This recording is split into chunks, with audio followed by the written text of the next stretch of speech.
zone. Touchdown! Terrence Williams! But they are who we thought they were, and we let them off the hook.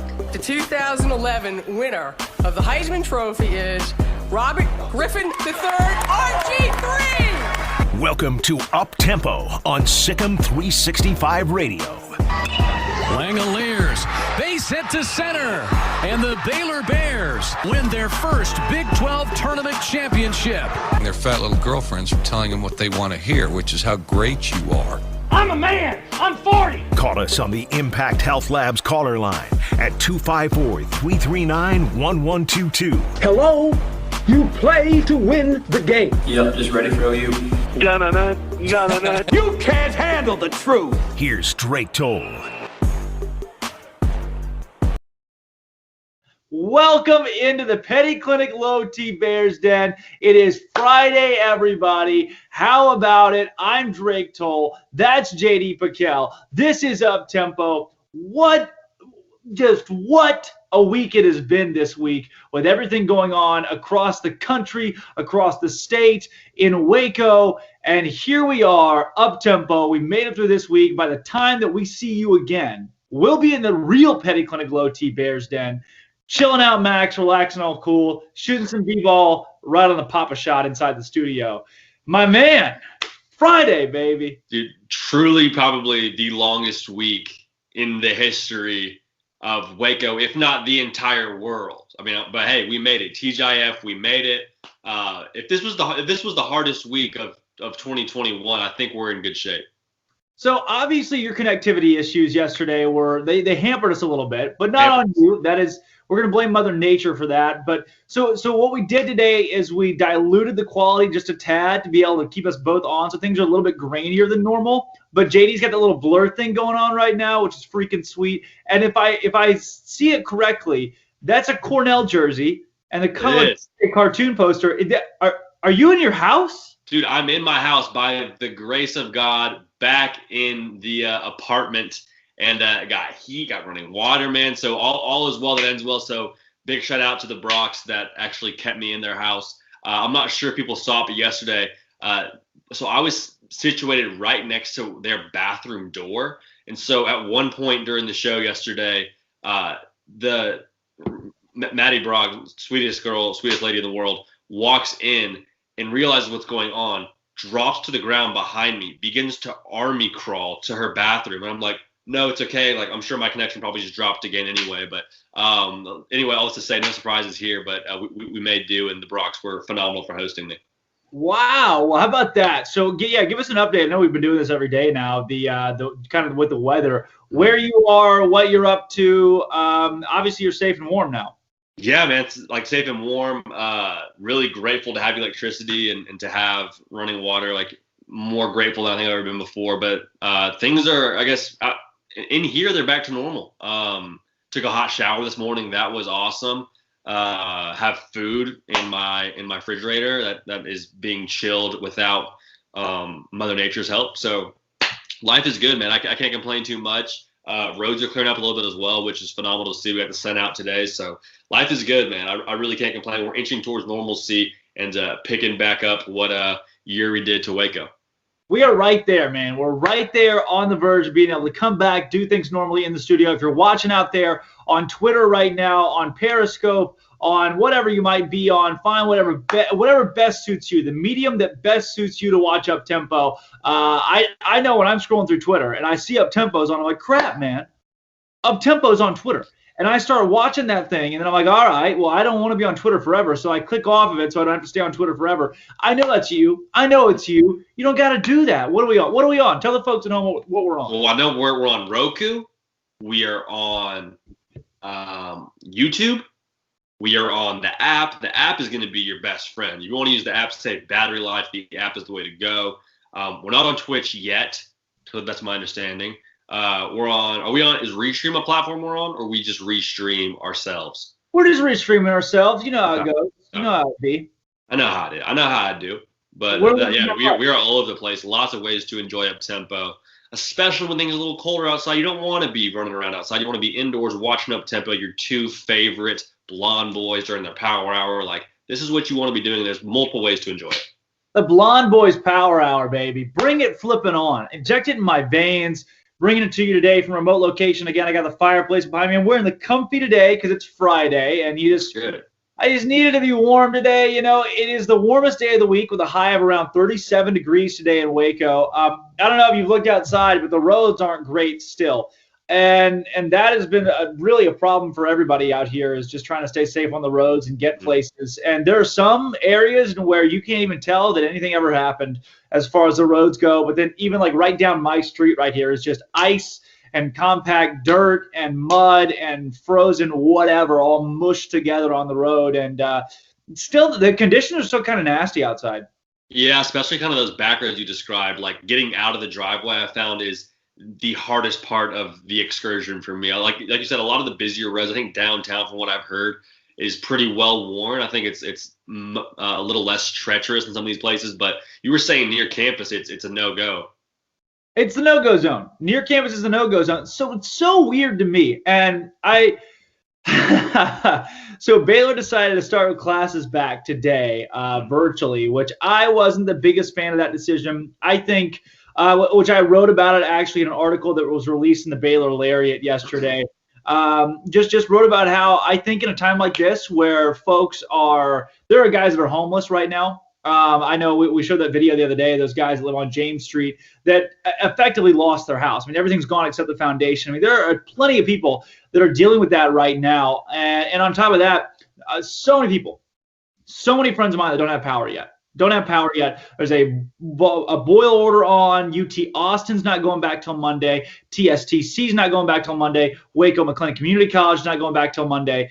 And then Baylor decides to do remote learning on Friday. And so the fact that today Baylor's gone back, I didn't love. A lot of folks still without Wi-Fi power as a big thing. But then Baylor's response to that was that, okay, if you're without power, without Wi-Fi, then you can come to campus and receive that here. Right? Or you can have a place to sleep and stay on campus, which made me think, putting 2 and 3 and 4 together, and A plus B equals MC squared. Mm-hmm.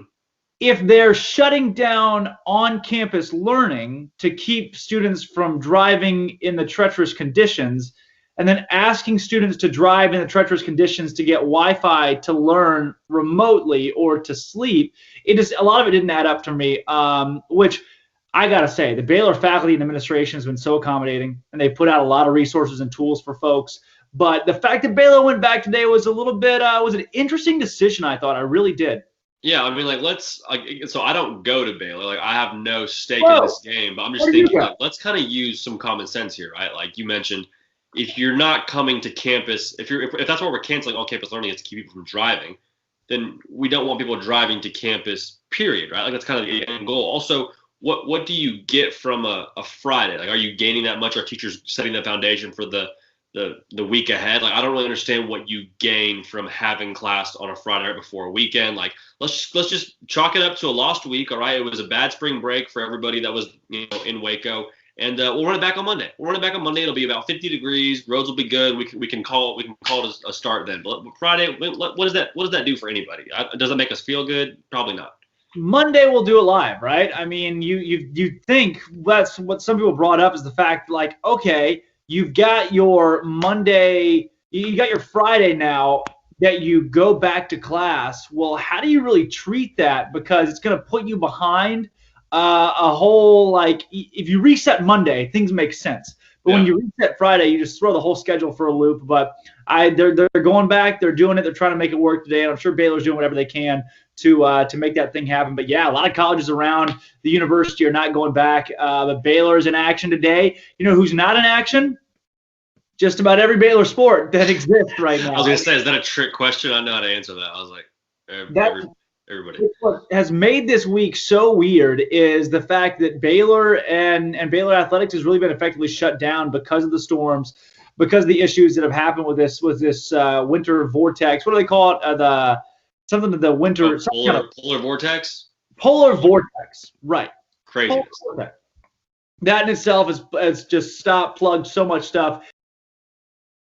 And Baylor's athletics is like A1 for us. We are a Baylor athletics show. That's what we do. It's what we talk about. And how can you talk about it when it's not really going on? And thankfully, that'll be alleviated going into next week. And even some stuff, hopefully in the latter half of this weekend where Baylor Athletics get back in action. But, man, I'm excited. I'm excited to see baseball play. I'm really excited to see softball play up close and personal at Getterman Stadium. And then obviously men's and women's basketball are going to be huge too. I feel like we're missing sports right now. And who would have thought it'd be for the winter weather? It's like the pandemic all over again, but thankfully now with the pandemic, just some mild, or not so mild, I guess, snow. But I'm with you, man. I want to see Andy Thomas hit some dingers. That's what we're here for. We're here to see some guys hit it over the fence, see some girls deal heat, and see the boys get back and make a run at the Big 12 championship tournament style. But I know this isn't really probably being canceled or postponed just yet, but I want to see a spring football schedule, man. That's what I'm chomping at the bit for as well, is when's that going to start? I'm starting to see these different schedules pop up all over my Twitter feed with Oklahoma starting soon, Kansas starting soon, all these different teams. I want to see when Baylor's going to release their schedule, man. I'm excited for that. I want to know if we can get into spring practice and watch spring practice, report those things back to the folks at home and let them know what we see at the quarterback battle, because I think the quarterback battle is going to be hot. Yesterday on the show, we talked about the new Baylor schedule. It's been released for next season, and I know you had some connectivity and audio issues while we were doing that, so we're going to try to run that back and do some more stuff around there. Friday today, no Bear games. Somebody sent me a message yesterday. I was like, hey, man, where did Bear games go? Bear games are in hibernation for this week because my creative, the creative side of my brain. What is it? Your what do they call them? Yes, the medulla oblongata. Yeah. That, and so that is like gone this week for me. So all of our Bear games have been pushed back to next week, including Baylor, or the Big 12 Mascot Madness bracket that will start back up on Monday in the losers bracket. We got some solid stuff going down with that. But yeah, all that, the Bear games, everything goes back to normal on Monday. And I'm excited for that. I'm glad we've been able to have this show and do things. Armstrong, you're right there with us wherever you are producing this puppy. And so it's great to have this. I texted Matthew Postins, who's with Heartland College Sports, today or yesterday to get him on the show. He's a weekly guest. He just texted me back today and was like, I haven't had power. I haven't had Wi-Fi. I have not had electricity. I haven't had any of these things. And so he just now got back to his phone and was responding to messages. And like that's how life is for a lot of people across the state right now. It feels like we just went back in time, however many hundreds of years, with no electricity. I mean, no running water. Like, we're literally living like Little House on the Prairie over here. It's wild, but I'm excited for things to get back to normal. Also, it should be said, caller-driven show, right? With the Bear games, you gotta have some callers, and so of course you and I going back and forth in the Bear games is fun, but we need Steven from Virginia calling in. We need T-Rex calling in. Matt from DC. We need the gang back together to really make sure we get a good pull from the Baylor faithful for these Bear games. Our father Jack Wheeler pulling out all the I could forget. Bill, we'll get a call from Bill in Austin. I mean, those guys are becoming staples of the show late in the game. And then just, the bottom falls out from that. And you can't be a caller-driven show when you can't really take callers because we're on whatever with the restream right now that we're trying to pump out through. But that goes away Monday. Yeah. Back in the studio, have some Rockstar guests on and Rockstar dialogue about Baylor men's basketball. It kicks back off next Tuesday. The women's basketball team back in action as well after their postponement due to the weather. Everything's coming back. A&T, men's and women's tennis are throwing it down. Did you know volleyball starts next week? The volleyball is next week. No. Equestrian, what do we do? What do we do for equestrian? I don't know if I don't have a desk bang. Equestrian comes back next week. They'll be rocking and rolling against TCU again.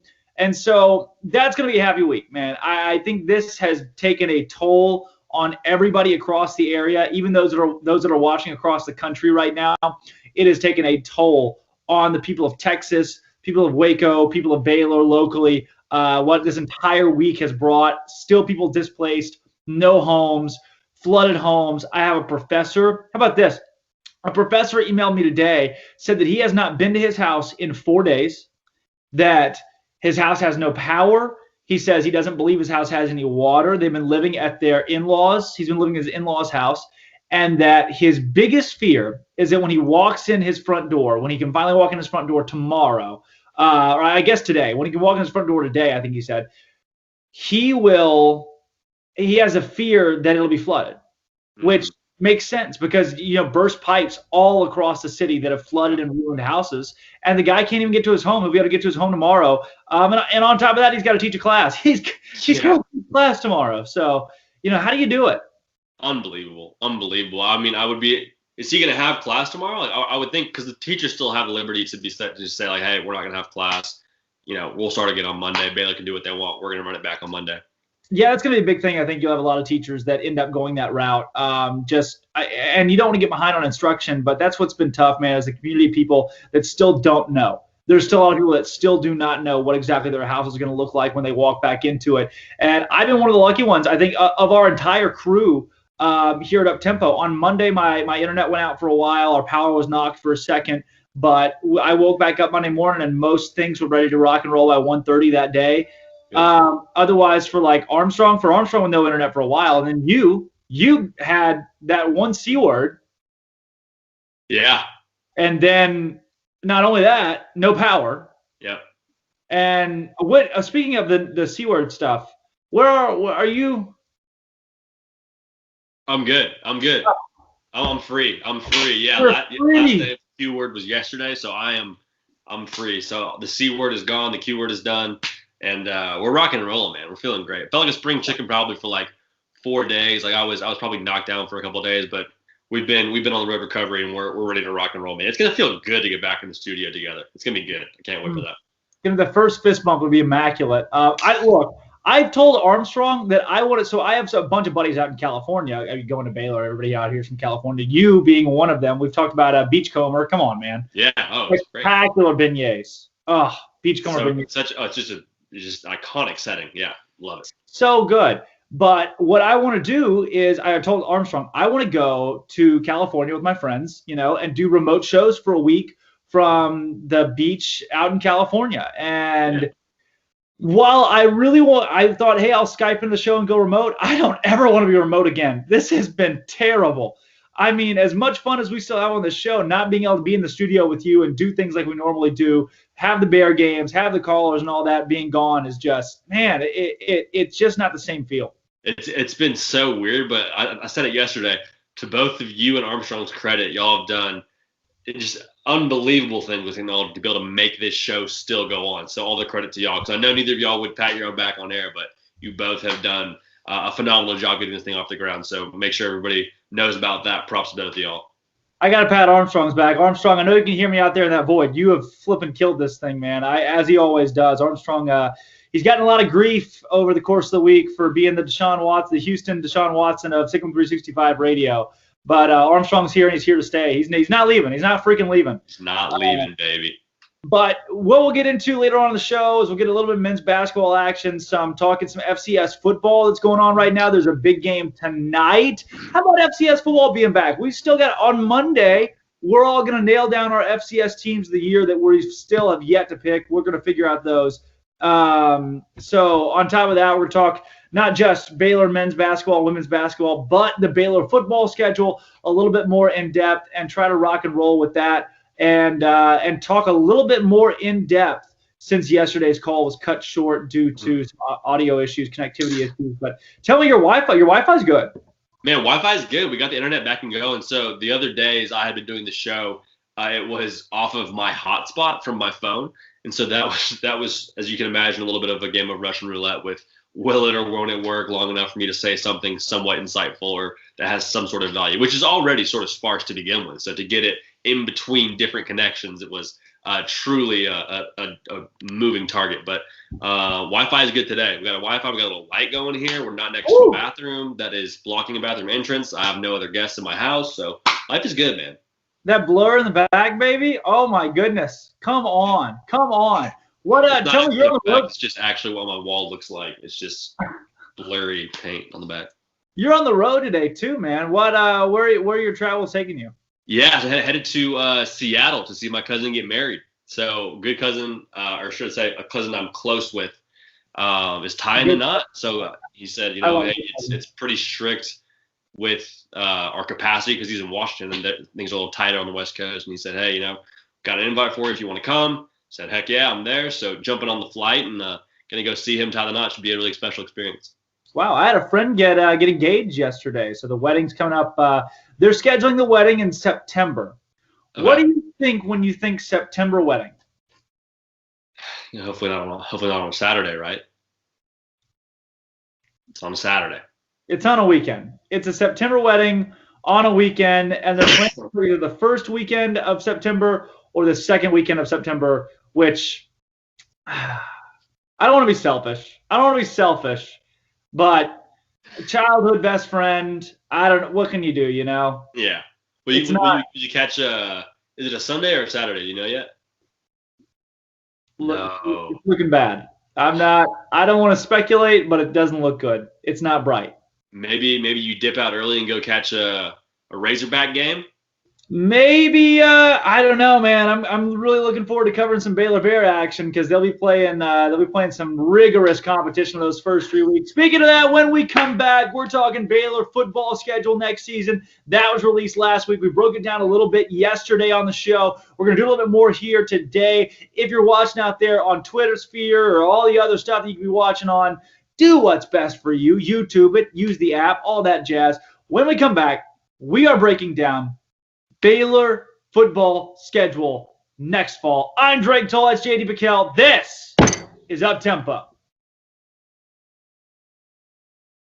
With so many companies and policies out there, it gets so confusing shopping for insurance, and I never know if I'm getting the policy that's right for me. Luckily, I met the team at the Niche Group Insurance Agency. With the Niche Group, you can go to one company and get access to coverage options from many insurance carriers, and you get to speak to a real person about your specific coverage needs. With the Niche Group, I know I'm getting the right coverage at the right price. If you need insurance, talk to the experts at the Niche Group at 1-800-258-8302. It takes time to reach goals. It's a truth that applies to more than sports. It goes for your financial goals as well. You work hard for your money, and you deserve an investment strategy that lines up with your game plan. And Tom Albers, your Edward Jones financial advisor, can help. If your financial investments aren't putting forth the effort you desire, stop by today for a financial review. Tom Albers, 4301 Lakeshore Drive, 254-776-7605. Edward Jones, member SIPC.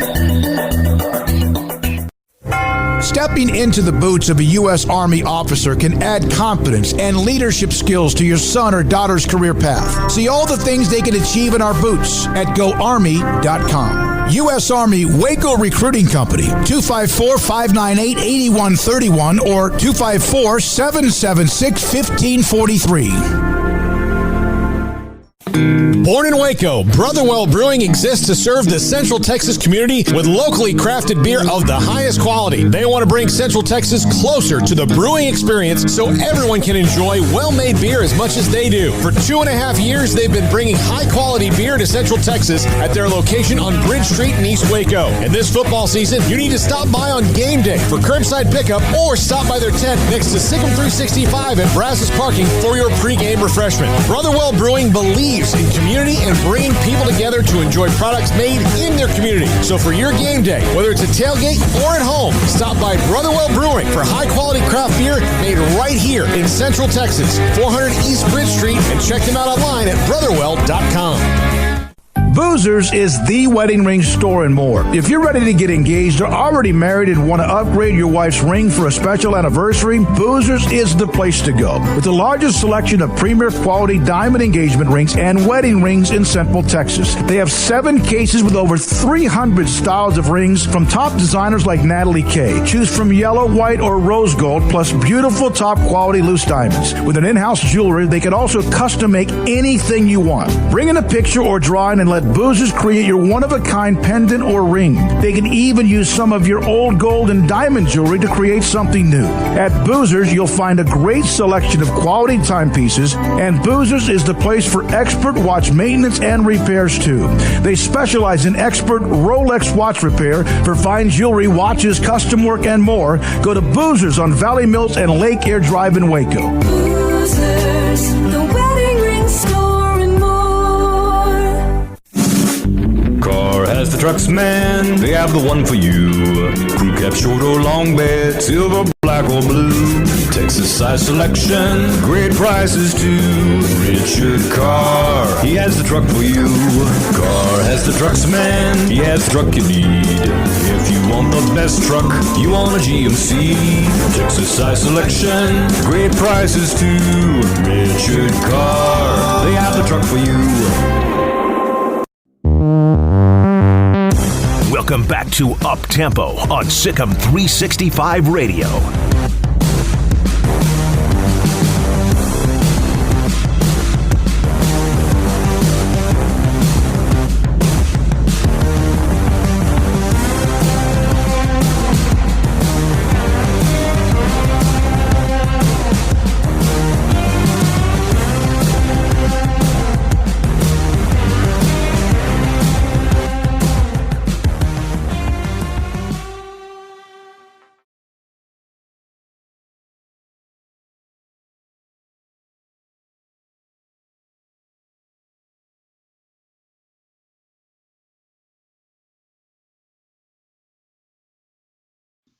All right, welcome back in, folks, to the Petty Clinic Low T Bears Den. Sorry I cut you off there for a second. I think there's some interesting stuff that we got rolling with today on our broadcast. Armstrong the production today. I'm not really sure what cuts in and what cuts out, but we're rocking and rolling with it and breaking down the Baylor football schedule today. JD, so we talked about this a little bit yesterday and did some stuff with Baylor and really what games the must-wins across the board on their schedule. And it was tough to communicate with the audio issues, connectivity issues we had, but we're going to go back through it today. Beautiful. Starting with game number 1 in San Marcos against Texas State. Kind of strange this is at San Marcos, right? Like you play sort of one of those smaller teams, quote unquote, one of those group of 5 teams, and you think, okay, going to pay them a whole lot of money to come to Waco, beat up on them pretty good, get some good experience for the young guys, but hitting the road. That's fine. San Marcos in September. That's I guess that's probably fair since, Baylor hasn't played like a Power 5 team last season, and they're going to go on the road and hopefully take care of business. But you brought up a great point yesterday. Those first 3 games, those are, I hate to use the word must win because that makes it feel like their backs against the wall, and you like to use that term for games like West Virginia or like BYU or Oklahoma State. But I mean, it's very fair to say these are must-win games for Baylor. They need to win all 3 of these games to keep the fans happy, to keep the morale high on the team, and to give the support for Dave Aranda. Now, I brought this up yesterday. What are your thoughts on having a quarterback decided maybe by game 3 as opposed to the first game of the season? Do you have like a timeline like, hey, we better have a guy by this game, otherwise you're concerned? I want the starting quarterback to be named in the spring. Yeah. I want, after spring practice happens, I want it to be, okay, Gary Bohannon is Baylor's starting quarterback. He has a stamp of approval for the program all summer long. Bam, that's your guy. Or Jacob Zeno or Kyron Drones, who right now, if I had to pick today without seeing anybody at spring practice, if they said, okay, your dream quarterback next season, starting game 1, who do you want it to be? Mine's Kyron Drones. Kyron Drones. Number 2 on my list, would probably be I really want to see what Blake Shapen does. I like Blake. I'm high on Blake Shapen as well. So I don't want to say by game 3 we've established a quarterback. I want to say game 1 we've established a quarterback. Yep. And Kyron Drones goes out there and throws 30 times he completes 19 for 30, 266 yards, 2 touchdowns, and 1 interception and a rushing touchdown. Okay. And then Baylor ends up winning the game 35-17 against Texas State. All right. Yeah. That's what we're shooting with right there. There's your stat line. There's your breakdown. I'm not complaining. I'm not going to be the guy that's like, oh, I don't think Kyron Drones had it. It's the speed of the game. It's his first collegiate game as a quarterback. I'm cool with the guy. Game 2, Texas Southern. The dude rips up a 3-hundo piece, 4 touchdowns, feels more comfortable playing well in McLean. Game at Kansas. If there's any situation for a young quarterback to get his bearings about him, it's going to be those 3 games, Texas State, Texas Southern, Kansas. I don't want to have our quarterback by game 3. I don't want to have nailed him down by then. I want to nail him down in May, in April, and have it, this is our guy, period. What do you think? I think that's a great point. I think after spring practice is the perfect time because, one, you allow him to know the rest of the year going into that fall practice, into fall camp, he's the guy. Like, there's no ifs, ands, buts about it. He's the guy. He knows he's the guy. His teammates know he's the guy and look to him to be that leader. So whoever it is going to be the new starting quarterback, right? Like, this will be whoever it is, their first time running a college football program. And so I'm great with Kyron Drones. Whoever it is that gives us the best chance to win, I want them out there on that field. And obviously a lot of guys get paid quite a bit of money to do that. The interesting guy to me that, again, we've heard a lot about, Blake Shapen, right? I mean, you hear the phrase all the time, one in the hand versus two in the bush. The one in the hand is kind of the Gary Bohannon, less so Jacob Zeno, but we still have some sample size for him. Blake Shapen, from all that we've heard, has been a freak in practice. Like, he is a special athlete. We've heard him compared to like the Zach Wilson / kind of Baker Mayfield build. He's got some moxie to him. So I would love to see Blake Shapen get out there and spin it around in spring practice, and hopefully he's all that's advertised. But in terms of a timeline, I'm okay if it takes those 3 games. But if you want to have a winning season, if Baylor wants to be in the best position to set their course to have a successful Big 12 run, they need to have it figured out by Texas State. Because if it's by Kansas, that's really too late to be as competitive as you want to be, as competitive as this fan base expects them to be, and they need to be under Dave Aranda in year 2.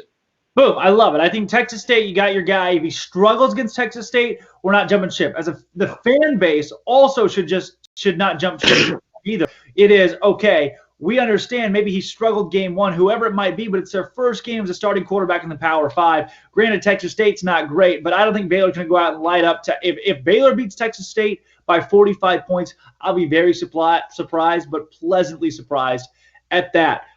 Texas State, Texas Southern, Kansas, those first 3 games. We mentioned it yesterday. I say yes. What say you? Are those 3 vital, must-win games, not just for this program, but for Dave Aranda as a head coach? Absolutely. And they'll be even more vital if it is Kyron Drones taking snaps. I mean, the guy was at prom only a couple months ago, and he's going to be at spring practice here in just a couple of weeks. So especially for whoever it is taking snaps, specifically Kyron Drones, those 3 need to be wins, and they need to be comfortable wins. And I think we need to see some progression from game 1 to game 3 to allow this offense to get some confidence, because it really kind of felt that way. There was no continuity, no rhythm this offense ever got into from game to game. We saw a lot of the same wrong things go wrong game after game, but we would see them do something effective in one game. The next game was like, who's calling plays right here? We haven't seen that play. I mean, they were running double reverse passes. They couldn't put together a string of inside zones or power plays together, and they just got away from what worked game after game. So I want to see a progression. I want to see continuity in those first 3 games to give that gunslinger, whoever it is back there, some confidence going into the real meat of their schedule. Before we continue talking about the schedule right here, I just want to go ahead and nail this down and make sure we're doing the post game show together again, right? Yeah, so this is a verbal signature. We're locked and loaded for post game. Yeah, got to. I mean, I don't call the shots, but I would gladly do post game with you, Drake. I hope we do. The flashbacks, man, where it all started, the Baylor post game show. Holy cow! Spring on Friday nights and Waco on Saturday. That was kind of the rhythm, huh? Baby, I loved it. We're going to do it all again, hopefully so. And breaking down games, those first 3 should be pretty easy. Some smooth calls and pretty cut and dry stuff. But then you go Iowa State at home. That's the one thing, the fact that it's in Waco. I think Iowa State's going to come in as a top 10, top 5 team and be, 14-point favorites against Baylor. At that point, the first 3 games will be very telling. If Baylor beats Texas State, Texas Southern, and Kansas by an average of 15 points each, that's low. Mm-hmm. That's much lower than you want to be. And I think at that point, Iowa State's exponentially scary. But if Baylor's beaten up on the first 3 teams by 4 touchdowns each, I feel pretty confident going into Iowa State that Baylor can at least hang around within 10. Yeah, and I think you look at this game a year ago, Baylor was bad last year, right? Like, Baylor was significantly underachieving from what they were a year ago. I know we have millions of excuses, but Baylor was bad. With that said, they were still an interception away from playing Iowa State in overtime. I mean, if you have even a little bit better output offensively, they win that game, or they're at least taking that game to overtime. I think going into that game, I was feeling really confident, tweeting a lot and saying if Baylor scores 31, they'll win the game. What do they do? They score 31 and come a touchdown shy. So obviously 31 wasn't what the doctor ordered, but they need to have a little bit more consistency offensively to be able to stick around in that game. But that gives me confidence going into this game. They're not on the road. They're at home, as opposed to a year ago at Ames. I want to see the Baylor run defense show up big, because you allowed 38 points a year ago. Breece Hall ate your lunch. Brock Purdy played well in the second half, didn't play well in the first half, obviously. But the Baylor run defense, if they can step up, that'll be crucial in this game. And then just have a better output offensively. Have the quarterback just make good decisions and have a good rushing attack. Obviously, easier said than done. I'm saying it like it's just quick math over here. But, I mean, that's really how I feel. I think this game is a lot more winnable than people think it is right off the bat. They were in this a year ago, and they did not play well at all. Let me ask you this then. If you had to bet the house today, your firstborn child, which would be your 5th-born child, considering you've gambled away the other ones, Are you going Iowa State? To put it into Monopoly money terms, I would take Baylor plus whatever they are. I think Iowa State probably wins the game. I think it's a tough game, especially with a first-year quarterback, which it will be, whoever it is. Especially if it's Kyron Jones, that's just going to be a lot to see your very first start, or your very first season, I guess, your very first time in the saddle. So I think Baylor probably covers if it is 14 points. I think it's closer than what people think, but I still think Iowa State is probably too experienced, too talented. It'll be too early in the season for Iowa State to be falling off or be beat up. I think Iowa State probably gets it done, putting Baylor at 3-1. Following past that Iowa State game, you go on the road against Oklahoma State. The last time Baylor was at Oklahoma State in Boone Pickens Stadium, Matt Rule and company beat up on the Cowboys in a game which the Bears ran away with in the second half. I mean, that was maybe my favorite game of that season, just the way that it all panned out for Baylor dominating that second half. Reminded me a lot of the Kansas State game in Bill Snyder family. But you go on the road, OSU is going to be solid again. I think this one's a toss-up too. Yeah, I think this one and the next game against West Virginia, they have to split these two. So this isn't necessarily a must win, but they need to win one of these next two. Oklahoma State, I think, is probably less winnable than West Virginia. You'd like to see Baylor rebound from a loss against Iowa State. So I think this could be the more winnable from a morale standpoint, from a psyche standpoint, especially if you drop two in a row. Then I'm a little more concerned about Baylor. But I mean, all things considered, the way they showed, or the way they showed up, or didn't show up, I should say, against Oklahoma State at home a year ago was just concerning. It was a bad look for everyone associated with the program. I think there were times where we were watching that game in the studio saying, like, gosh, man, I mean, forgive us for saying this, but it looks like a lot of these guys are quitting. And so I think to be able to get a real good sample size of what this defense looks like against Oklahoma State will be interesting. Dylan Stoner won't be going for however many 100 yards against them. He obviously won't be playing. Probably he's got other things he's doing for some NFL ball club. But when it comes to the quarterback position for Oklahoma State, I'm really not sold on Spencer Sanders. I'm really not sold on who he is as a quarterback, what he brings to the table. He's very risky when it comes to his decision-making. So I think Baylor has a chance to create a lot of possessions for the offense. And if the offense can just be consistent, take care of the football, say it every single week, if they can establish a running game, they have a really good chance to win this game in my mind. I think as long as Spencer Sanders is playing quarterback for Oklahoma State, I like Baylor, and I think they win this one maybe like a field goal or a touchdown, one of the two. I think by a score, Baylor wins this game. Moving from there to West Virginia, I would assume, and I would say, and I'd assume you probably agree, that West Virginia is much more winnable than that game against Oklahoma State. Yeah, absolutely. Absolutely. I mean, they have them at home. Another game where they just sort of dropped the ball. And this was kind of the game a year ago we were watching it, and it was like Baylor still had quite a bit of confidence. Some things don't go their way. John Lovett gets a bad call at the goal line, which you and I still probably think that's a touchdown. But, I mean, that was sort of the game. Last year was a swing game, and things just started to go against Baylor, right? It kind of came apart at the seams. So I'd like to think both this game and the Oklahoma State game will be kind of revenge tours, if you will. This will mean something to these guys to be able to bounce back and have a good showing. But I agree with you. West Virginia, from what they bring from personnel standpoint, who knows who's playing quarterback for them, but it won't be Austin Kendall, obviously, with him in the transfer portal. So I think this game is definitely more winnable than Oklahoma State. I'd like to think if they beat Oklahoma State, that'll set them up to have a good showing at the very least against West Virginia at home. Interestingly enough, I'm looking through here on the top. ESPN has released their top 130 rankings. So by top, I mean all of them, every team in the country. And like Indiana, this is a preseason football win projections, and then team ranking projections. And so they've got Baylor all the way down to number 51. So it's very mediocre. BYU is at 52. West Virginia lands at 34, TCU at 33. So they peg Oklahoma State at 29. So they have Baylor losing to all three of those teams. And then you move after that West Virginia game into a game against BYU. I will say it until I die. I am very confident in Baylor against BYU on October 16th. I am not very confident in Baylor against BYU in week 2.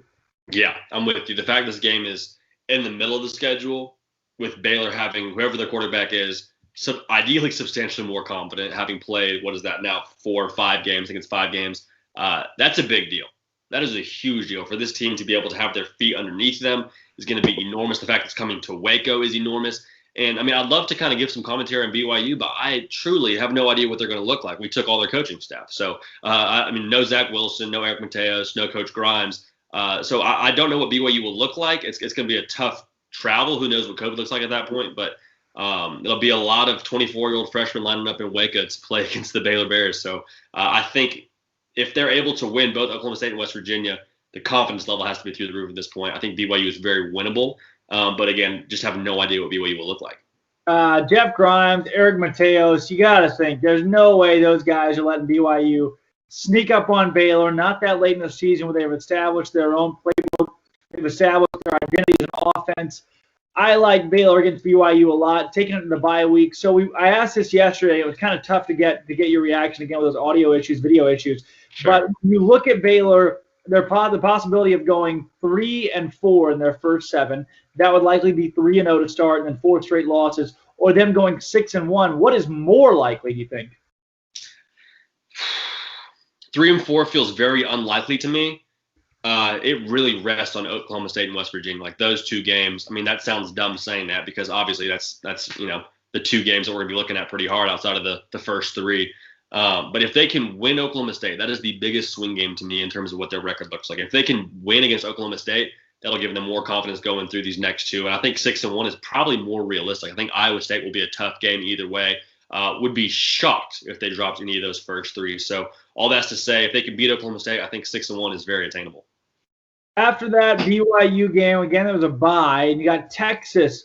Following the bye week, UT at McLean Stadium. I don't know, man. I know it's early, and that game's October 30th. That's before Halloween, which just feels weird playing Texas that early. But I don't know. Again, we're like 6 months away from this sucker. But there's something in me that just says, I feel freaking good about that game. Really? Okay. Dang. I kind of feel the opposite. Really? Why is that? I feel this. So I watched the Texas bowl game pretty closely. I guess I had nothing else better to do. It was bowl season. It was COVID. We were all home. Casey Thompson's good. Casey Thompson's really good. He stepped in after Ellinger went down and just threw some darts. And so I don't know if that's worth anything. It was playing a Colorado defense that plays in the Pac-12. So they're obviously not going to bring what Baylor's bringing on defense. It'll be more personal. It'll be in Waco. I don't know, man. I don't know. I think it really depends on what they're going to do at quarterback, and I think I'm putting a lot of stock into what Casey Thompson was able to do in that bowl game. So, but Texas, I think I said this yesterday, Texas makes me just about as nervous as anyone else in the Big 12 because I think they finally have a quarterback that fits that system, or maybe not fits that system, but a quarterback they can play to and get the ball to some of their freaks they have on the outside, whereas Sam Ellinger was a good player. He's probably a poor man's Tim Tebow. He's obviously pretty efficient passer, but he wasn't a dynamic passer, right? And so what Casey Thompson brings, I think, is going to be a new level of vertical threat to Texas when they take the field. So that game makes me nervous. I'm going to say if I had to put another loss on their schedule, it would be that game. But then again, if they're rolling, if they're 6-1, I mean, who's to say Texas and doubles, underlined, circled, starred, and all that? But to tell me about why you feel good about this game, because I would love to feel more reassured. I just got a feeling. It's one of those gut things that I think coming off that bye week, especially if Baylor's 5-2, which I can see them being at 4-3 or 5-2. I think they will be. It'll be a sneaky game for Texas. I'm not sure they'll still be in the top 25, but Steve Sarkisian, season number 1, I up the guy up a little bit. Might as well just beat him at McLean Stadium. And really, I think that will be, unless Dave Aranda and company can beat Iowa State at home. I do not believe that Oklahoma State or West Virginia will be ranked when they play Baylor. It is very, very possible. But I got a feeling it just won't be the case. And that maybe their first staple win is against Steve Sarkisian in Texas. And that starts this big brother, little brother thing between Dave Aranda and Steve Sarkisian during his time in Austin. I think that would be spectacular. That's kind of what I want to see. I don't have a ton of trust in Texas defense. I have a lot of trust in Baylor's. So I think that's where the rubber meets the road for me, and I think Baylor has the edge at home. But I've just got that weird, easy feeling about the game that just Baylor's going to run that score up too. Man, I really hope you're right. Now, if Texas, for whatever reason, does play as well as I think they will up until that game, do we see College game day in Waco? Does that happen? Does it happen again? You think for that game?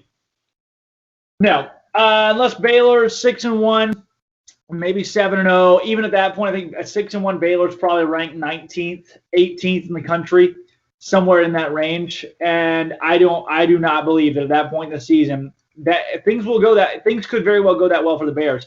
I don't believe that's the case for the Longhorns.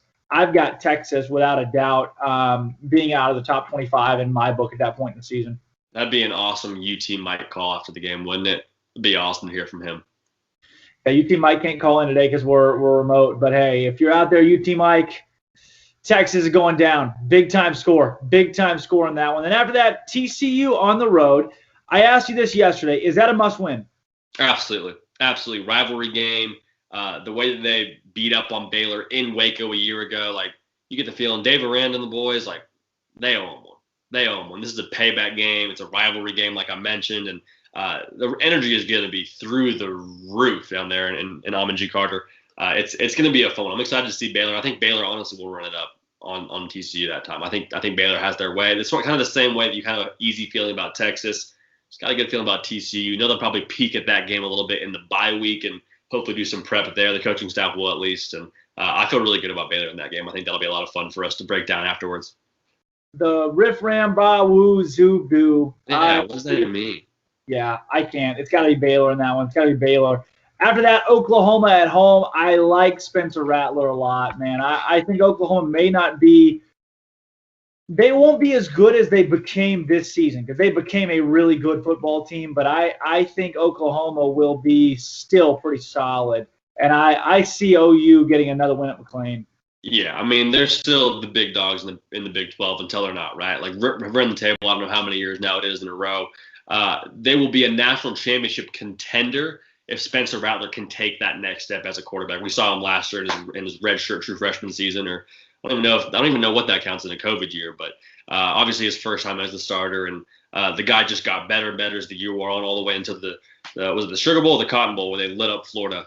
I think it was the Cotton Bowl, but anyway, guy was unbelievable and was really in elite form at the end of the year. So if he can take that next step and carry over what he did at the end of the year into this next season, could be trouble for Baylor just because they have so much firepower on offense. Lincoln Riley, it seems like it doesn't matter who's playing quarterback back there. You and I can step in tomorrow and throw touchdowns in that offense from Baker all the way to Jalen Hurts and now Spencer Rattler. So I think that'll be a tough one for Baylor. The fact it's in Waco is interesting, but I think Baylor probably drops that one. I think they're more competitive, though, than they were obviously a year ago.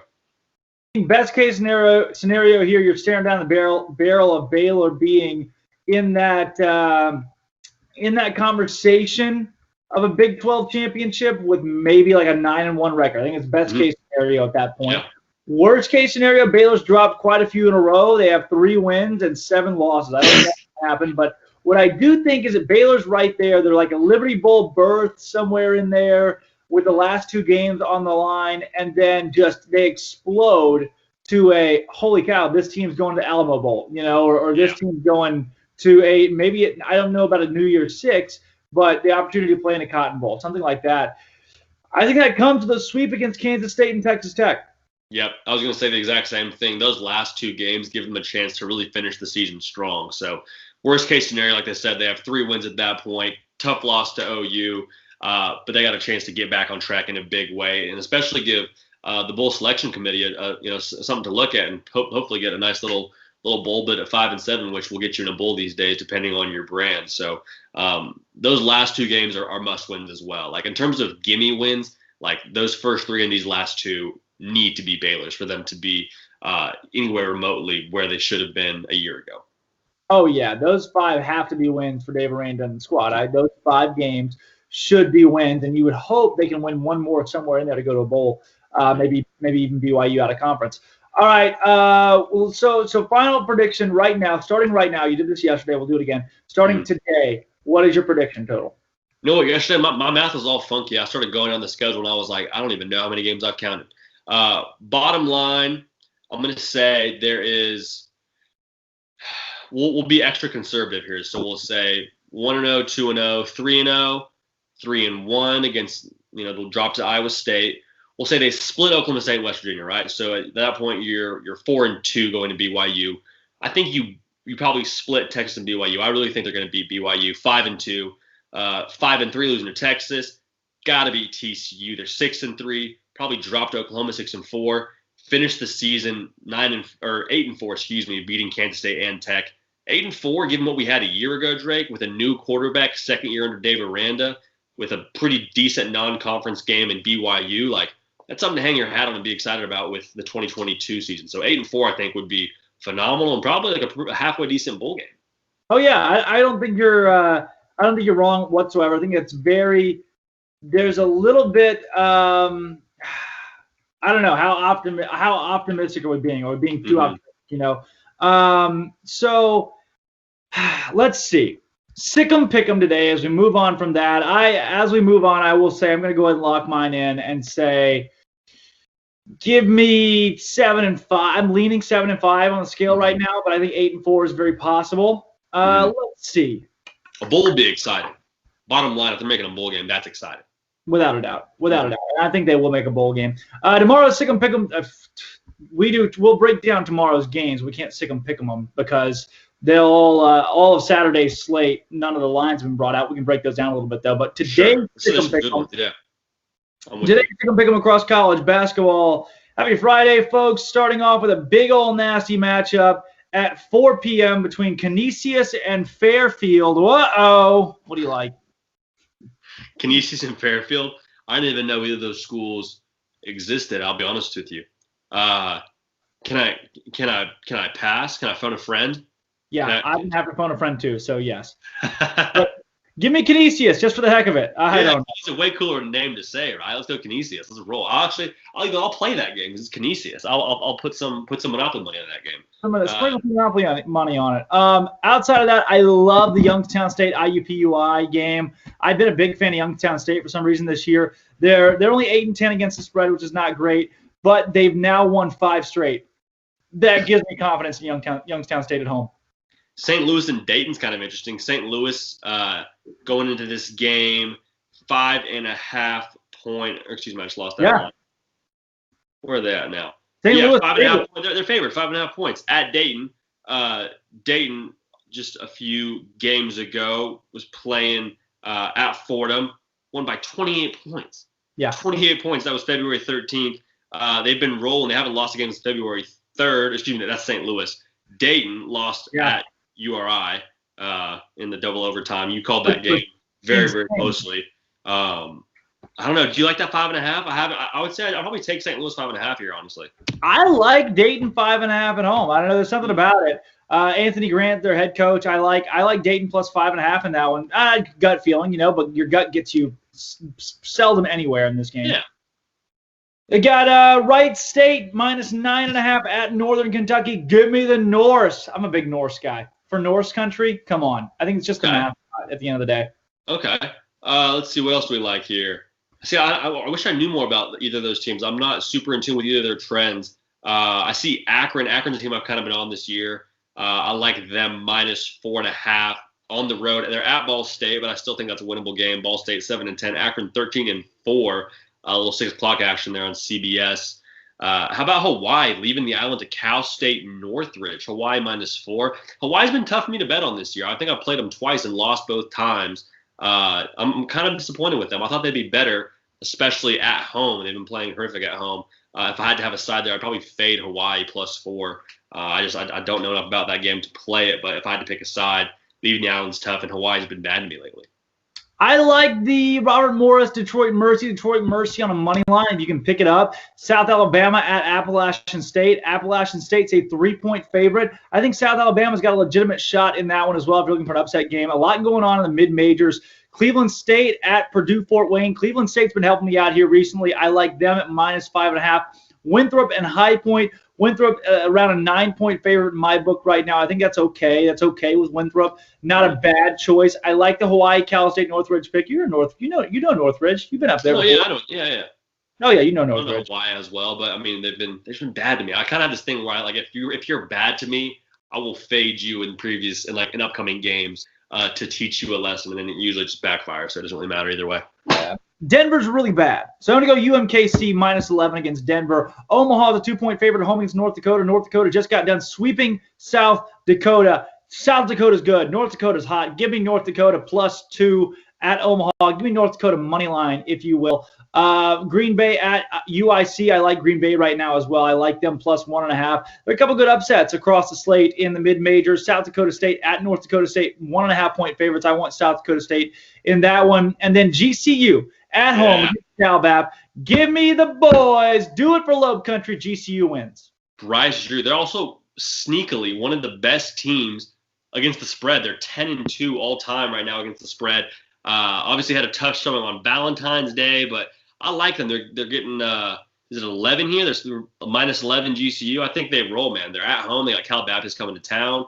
Bryce Drew's running the show. Give me Grand Canyon. Also Toledo at Buffalo. Buffalo -2. Toledo's one of the best teams in the country against the spread as well. So, I mean, you know me, I'm just picking with the trends. I don't know much about anything else. I'm just picking the numbers, all right? When I say I don't know much about anything else, I mean I don't trust my eyes. So I watch the game. Yeah, I'll watch a couple games and see them and be like, oh, they're a great team. Pick them. Next game, they're horrible. So I'm just bypassing the heart that is involved in this crazy monopoly betting part of this thing. We're just going with the numbers. So I'm taking Toledo there +2.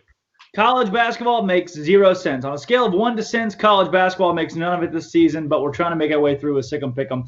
All right, here's what we got. I'm Drake Toll. That's J.D. Pickell. J.D., thanks for another great week, man. We're going to put up, we got some more best of up-tempo from the past couple of weeks. We've been running through the last few days.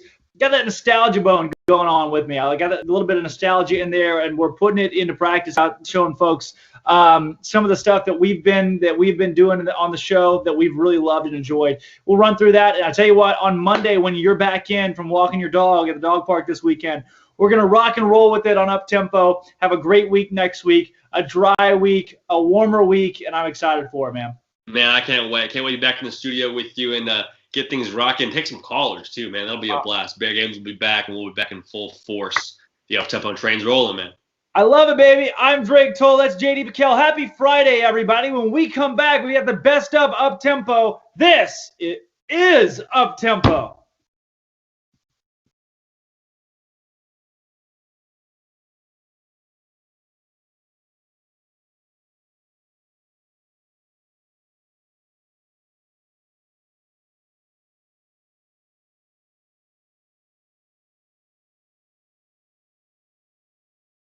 With your Ram truck from Allen Samuels, you may not have to plow through snow and mud or pull heavy loads, but you could.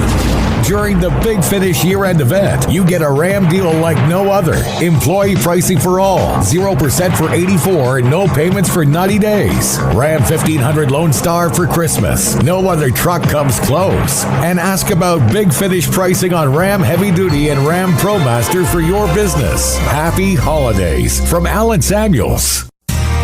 How did Edward Jones become one of the biggest financial service companies in the world? By not acting that way. Financial strategies, one-on-one advice, it's a big difference. And that's why Brad Wilson, your Edward Jones financial advisor, makes sense of investing. Experience the difference for yourself. Brad Wilson, 250 Sharon Drive in Woodway, 254-776-4337. Edward Jones, member SIPC. At Ideal MRI, we feel blessed to be a part of the Waco community. We're a small family business right here in Central Texas, and our goal is to bring down the cost of healthcare while maintaining high quality. At times like this, the cost of healthcare has never been more important, and unfortunately, significant illnesses and injuries still occur. That's why Ideal MRI is open and here to serve you through the difficult time. We offer premium MRIs just like a hospital with state-of-the-art technology and specialists, but you'll pay less. Sometimes thousands of dollars less, whether you're using insurance or not. At Ideal MRI, we accept most insurance and there are no hidden costs. Even offering financing if that's needed, everything included in the price, and you'll not get something as a surprise in the mail later on. If you need an MRI, ask your doctor about Ideal MRI. They'll know. You can schedule an appointment safely from home online in minutes at idealmri.com or give us a call, 833-IDEAL-MRI, idealmri.com. Texas Farm Bureau Insurance has protected fellow Texans with auto, home, health, and life insurance since 1952. With more than 260,000 square miles of land and 27 million people, that's a lot to cover. Whether you're wrangling cattle or wrangling kids, we're proud to protect Texans in all Texan ways of life. Stop by and see our agents at one of our 3 McLennan County locations. Coverage and discounts are subject to qualifications and policy terms and may vary by situation.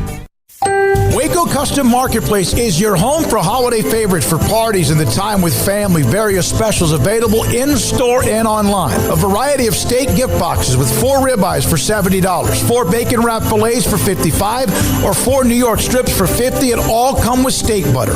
Fall snack box for watching a game or wrapping presents or hosting people at your house, including summer sausage, split horn, and jalapeno cheese and salted crackers for only $35. 2 pieces of lobster tails with herb butter and 2 bacon wrap fillets for $60. Order online or call in advance to ensure availability, or drop by Waco Custom Marketplace at 425 Lake Air Drive. Waco Custom Marketplace has a full-service butcher shop for customized orders or cuts of your favorite steaks or beef tenderloin or specially ordered prime rib roast. Plus, what you want with pork, poultry, seafood, and more. Waco Custom Marketplace, 425 Lake Air Drive in Waco, or WacoCustomMarketplace.com.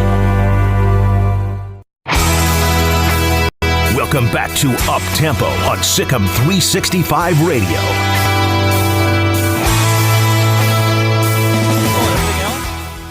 You know, that's a great question. Personally, I call myself the MC, the host, but somebody told me that I should be the minister of culture for Baylor recently. That's not self-proclaimed, just for clarity. I feel like that would be absolutely horrendous and stupid to self-proclaim. I'm not Matthew McConaughey down at Texas, but and Nate Hilgenkamp does the same thing, and he kind of does it just as well, if not better. And so, yeah, I'm the host, man. It's an honor to be the host, hype man, whatever you want to call it. Who knows? The Baylor sports hype man. I like that. I think I like that better than minister of culture. What on earth? What university would have a minister of culture? Yeah, what a waste. It's not even a real title. Again, probably self-proclaimed by him. I come on, but he's got the money to do it. Dale Wallace joining us today.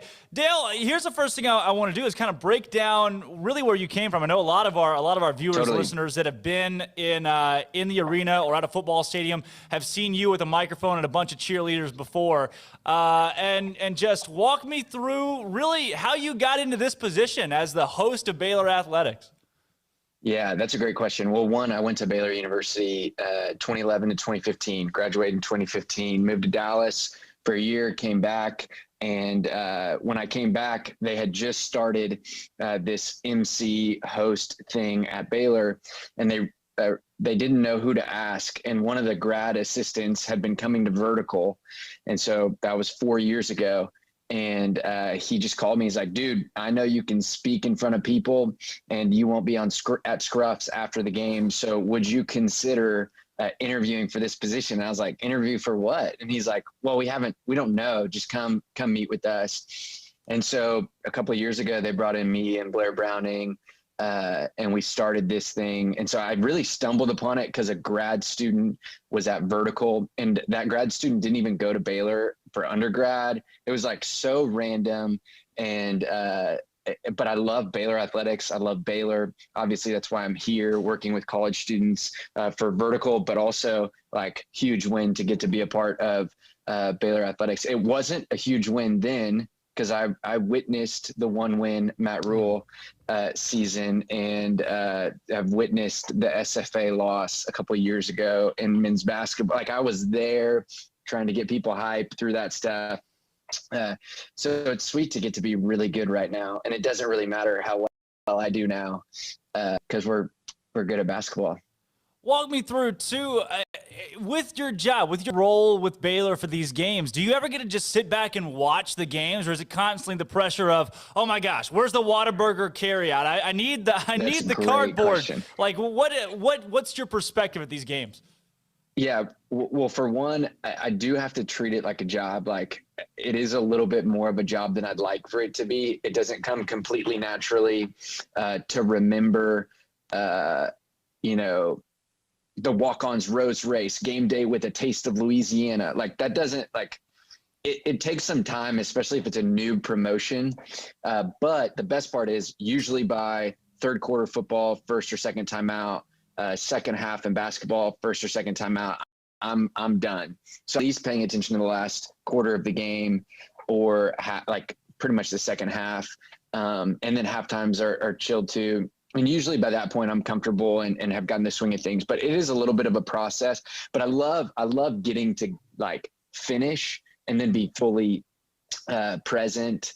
And luckily there's a great group on Baylor Athletics fan engagement that kind of takes care of where are the fries, where are the cheerleaders, where's the camera, where's the, what's it called, whatever. So I do get to like watch the game as I'm waiting, cheer.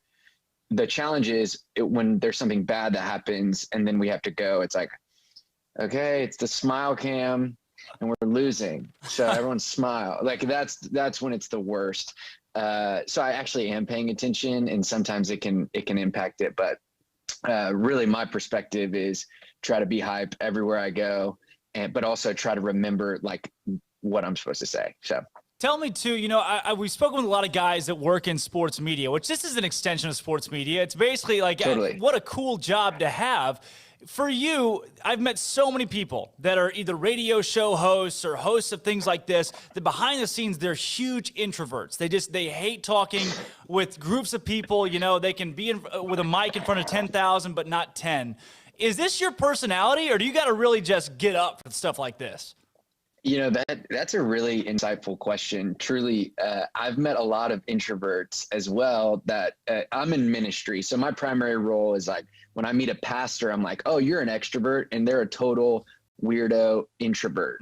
And they like don't even like to talk, but they're so fun and so personable on a stage or whatever. And it's very similar, as you're saying, in the sports world. I'm more extroverted by nature. Like I naturally am going to run around and be like, hey, there's the Browning kids at the basketball game. I'm going to give them high fives. And then, oh, snap, we're supposed to be on the thing. Let's do the thing. Like I'm naturally like that. But the more I've done it, especially football, when we were 40,000 people in a stadium, I would leave after a game and I would need to be alone. I'm like, oh my gosh. I was on the big screen, half the people saw me, half the people didn't. It doesn't really matter either way. But like, it's this weird thing where I've started to become more introverted and really need more time alone to start the day. I can't just like be around people all the time.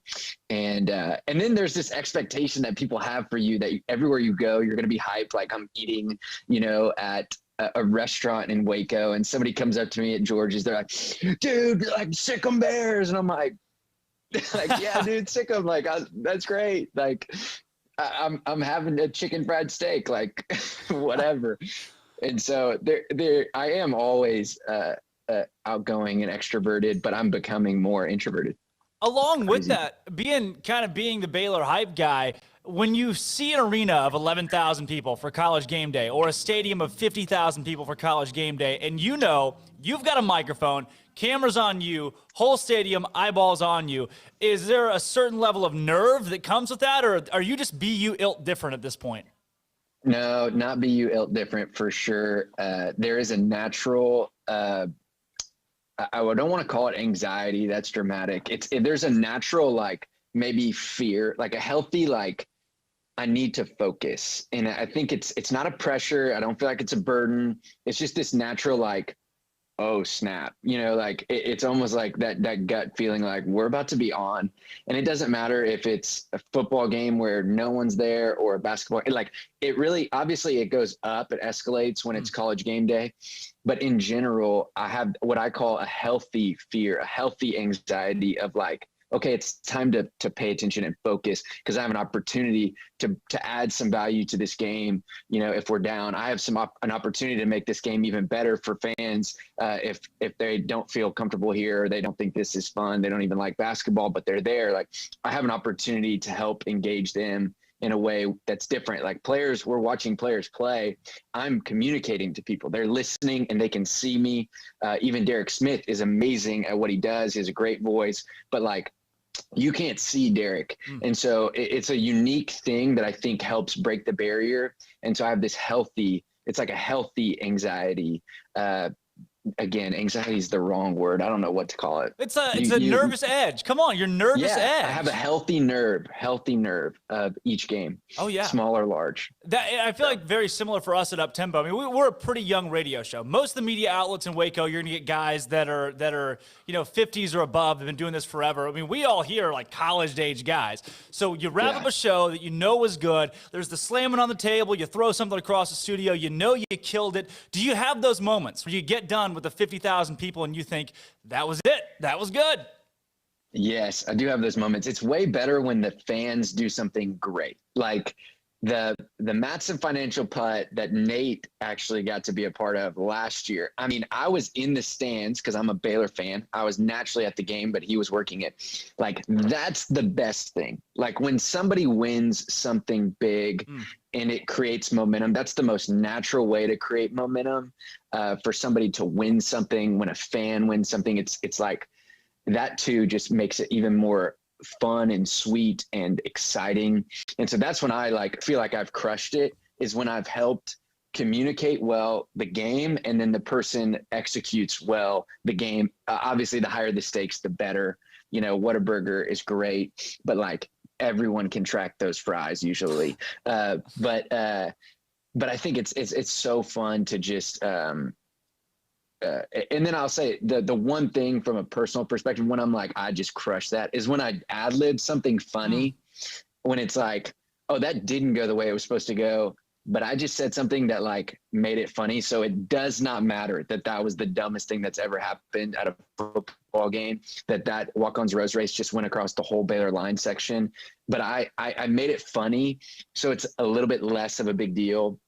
And maybe Baylor doesn't love that, but who cares? Somebody's probably doesn't love that, but everyone in the stands thinks that's great. And that's when I think I can add to it. And that's really when I feel like I have a big win. Do you feel unintentionally. Do you feel like too that sometimes you have personal responsibility to get the crowd into a game? That there's a timeout, the opposing team's gone on an 8-0 run, maybe Baylor's still leading, but there's tension, and now boom, bald guy, camera, now the show is on you. Totally, especially when we're down or the other team has just scored a touchdown and that timeout hits. You're like, everyone needs to wake up. Like, we're getting crushed right now. Like, I actually care about this game. And that's something I appreciated, that they're cool with me, like, adding on the, like, hey, actually stand up. Like, let's get loud. Or, like, we're at home. Mm-hmm. Like, this is part of being at home, this is an advantage. And we get to help create that advantage. And it's not working right now. Just like, I love that. I think it's part of the game. I think, it helps the players and truly helps the fans. We're so used to sitting back and just being entertained. We forget, we can actually like play a role, home court advantage. It's part of it. So yeah, man. With COVID too, and just knowing your personality and being around the vertical ministry and how well you interact with people, when you're in the middle of a pandemic and now you're doing all of these things, but from a limited standpoint, how has that changed your job? Yeah, well, it's definitely more challenging in all things. I will say, from a sport event perspective, it's the same kind of execution. You're just not getting as much energy out of it because there's less fans in the stands. So you just have to, be a little bit more thoughtful, a little bit more energetic, a little bit more hype in some ways. But nobody likes the overhype guy. Yeah. Like, nobody likes the fake guy. Everyone's like, that guy's annoying. Or at least in my experience, especially young people are like, this guy's fake. He's being ridiculous for himself or something. And so there's this weird balance of like being hype, but not being like ingenuine. And then, and I will just admit, just from an athletics perspective to my full-time job is ministry, athletics for 4 years taught me how to look at a camera. And I had to learn to look at a camera, and that fans are through the camera. And then you hit pandemic button for vertical, and you get to this like, oh, snap, I'm looking at a camera and no one's in the room. Thank you, Baylor Athletics, for teaching me for the last 4 years how to look at a camera and not care the noises around me that people are making or the distractions or anything else. Like, the camera's the focus. Don't stop. Just, look at the camera and teach the camera. And so I'm honestly grateful for this experience of working with athletics. It's really served me well in even my full-time job. So. Yeah, for those that are watching or listening that don't know, Dale is the head of Vertical Ministries. That you guys don't just go live on Monday night, that you're doing things throughout the week that benefit Baylor students and the Baylor community. I myself, a freshman last year, attended Vertical a lot, and now we do it every Monday night. You get the friends together at the house, you watch Vertical, and you throw it up on the TV. And that kind of segues into this question. I really wanted to get into your role with Vertical combined with fan engagement, and that's you gave the prayer at the basketball game was it last night? Yeah, last night. And how do you balance, you're giving the prayer at the basketball game, and then you're the same guy that's got the walk-on sign, running through the crowd. Totally. I mean, what's the dynamic where you mix those two? Totally. Well, for one, I think people need to see that, people's views of Christianity are vary. And one of the primary views is like, man, Christians are lame. Like, they're just lame. And some of that is like totally fair. Like, there are some lame Christians, but I would venture to say, like, that's not the way. That shouldn't be normal. That shouldn't be normative. Like, you can be so fun. You can have so much fun in following Jesus. And so, like, praying last night and then going to the row with the kids and passing the Walk-Ons Road logo, like, dude, that's exactly what it's all about. Like, it's easy to go from prayer, one, because I actually care about the players. I'm like, Lord, I actually don't want anyone to get hurt on both teams. Like, I actually want our fans to glorify God. I don't want us to be screaming F words at Kansas State. One, Kansas State isn't worth our words in taunting them. And two, it's just not a good way to represent our university and the university's value, which is the Christian mission behind the university. So I'm like, I actually care about the Christian side of things. I am a Christian. I want to be a leader. But I really love the opportunity to get to be fun, to dance. Like, that's the primary thing, dude. Like, I love to dance, and people think it's, stupid and foolish, whatever. But at the end of the day, like, I personally actually love to dance. When I was in college, I'd spend time in groups of people at parties. I would dance. Like, I'd be everywhere. I'd be the sober dancer. And that's how I've always lived. And I think that when people see that they notice, and that's my hope, is not that they would notice me, but just see, like, oh, he can pray. It seems like he's praying to Jesus. He's a follower of Jesus. Sounds like he understands the gospel, and and he's fun. He can dance. Like, what? Baptist dance? Like, what? Who knew? Like, that kind of stuff, I think, is honestly, it's such a sweet thing to get to be a part of the university in that way. So, before I continue with the line of questioning around you being the Baylor Athletics host, let's narrow it down. Melody Ranch, Smiley's, or Austin? If you're going dancing, where are you going dancing? That's a great question. Well, like, Austin is kind of like my favorite, but it's really Melody's probably the most like you always know what you're gonna get. Yeah, it's a little bit more clean cut in the sense of dancing, but who knows, dude? I actually haven't been to any of them since COVID, so I can't even. I feel like removed, but I really like the. This is gonna be questionable, but I'd prefer like a club-like atmosphere, which is kind of funny. Like, I'd rather dance and alone in a corner or with my friends, like to music that people like, and that is the top 50. Like, I actually like that stuff, and two-stepping is great. That's like the most simple. What you're gonna get, but you go to kind of dance at another place. You never know who's gonna come try to dance with you. So I think that's so fun. So I promise each of those places, if our viewers, we get a lot of listeners from Dallas. If you guys have not been to any of those, it's like you go from the Baylor bubble to a completely different realm when you walk into Melody Ranch, and it's just 50-plus-year-olds in the cowboy hats and the boots. Totally. And just, where am I?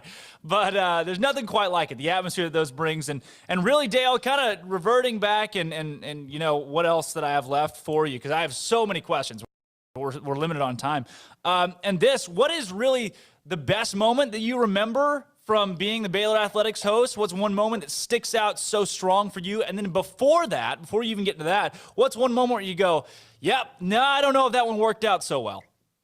That's great. Those are great questions. The first one that comes to mind, which football game was it where it was pouring down rain? Oh, and yeah. There was only like 1,000 people, maybe 25. That was like the first game, the second home game this year. I'm pretty sure coming off like the West Virginia loss. I think it was senior night. Wasn't it senior? It was Kansas State. I think it was Kansas State. Well, we won. The one game Baylor won. So we won. And I remember, so it was pouring down rain. I missed my first read, not by my choice, because of senior night. They were like, Dale, forget it. And I was with this group of cheerleaders and the cheer coach. And I didn't know this, but cheerleaders don't get to run the line. And so to get out of the rain, we went under the line section tents. And I was like, let's run the line. Let's just do it. And they were like, we're not allowed to. And I was like, whatever. Tell them Dale said you had to. We're going to get to the next read by running through the stadium. We need to get to the other side and we'll just go with the line. And so we run with me, the cheerleaders run with the Baylor line section. I'm mic in hand, just screaming at the top of my lungs. And it was pouring down rain, just this moment I'll never forget. No one is in the stadium because it was the ugliest game ever. And we won, and it was so memorable. So I think that was truly one of my favorite memories of being a part. And honestly, what made it even better was the next game we were working. So it wasn't the last home game. I guess it was the Kansas State game. I'm getting them all mixed up. There was another home game where some girls, we were about to run the game again, and the girls were crying. And I was like, hey, are you okay? And they're like, yeah, I'm just so sad. I'm not able to run the line, and I'm a senior. And so the game before, we had run the line. And the next game, I'm with a new group of cheerleaders, and they don't get to run the line. And they're emotional about it. I'm like, oh my gosh, I forgot. I didn't even realize how amazing what we did was for them. And so that was the highlight. And then I think, what is the low light? I haven't had a low yet, which is such a gift. Supposedly somebody has once said Pizza Hut instead of Papa John's, or flip that. Maybe they said Papa John's instead of Pizza Hut. And that, when I heard about that, I'm sure that is the low of any Baylor host or MC. When you say the wrong, I'll say one thing, and it's also kind of where I have some beef. The one thing that I've gotten most frustrated about, and was one time I said sports clips something. Right. And they were like, hey, it's sport clips, right? And somebody corrected me, and that was my least favorite moment in the history of my time with Baylor Athletics and being an MC and a host. To this day, it still irks you. Those are the moments you never forget. Those are the moments. When somebody comes up to you after and says, hey, you said sports clips, and it's sport clips, and I just about quit. And so I love it. All right, Dale, before we get you out of here, we got Bear Games that we play every day on this show. And today's Bear Games questions, we're doing the Baylor second best bracket of the last decade. Who's the second best player to suit up in a Baylor uniform outside of RG3, because it'd be unfair. Today's matchup is between Bryce Petty and Corey Coleman in the championship for all the marbles. Wow. Second best. See, the problem is that I know Bryce better than I know Corey. Yeah.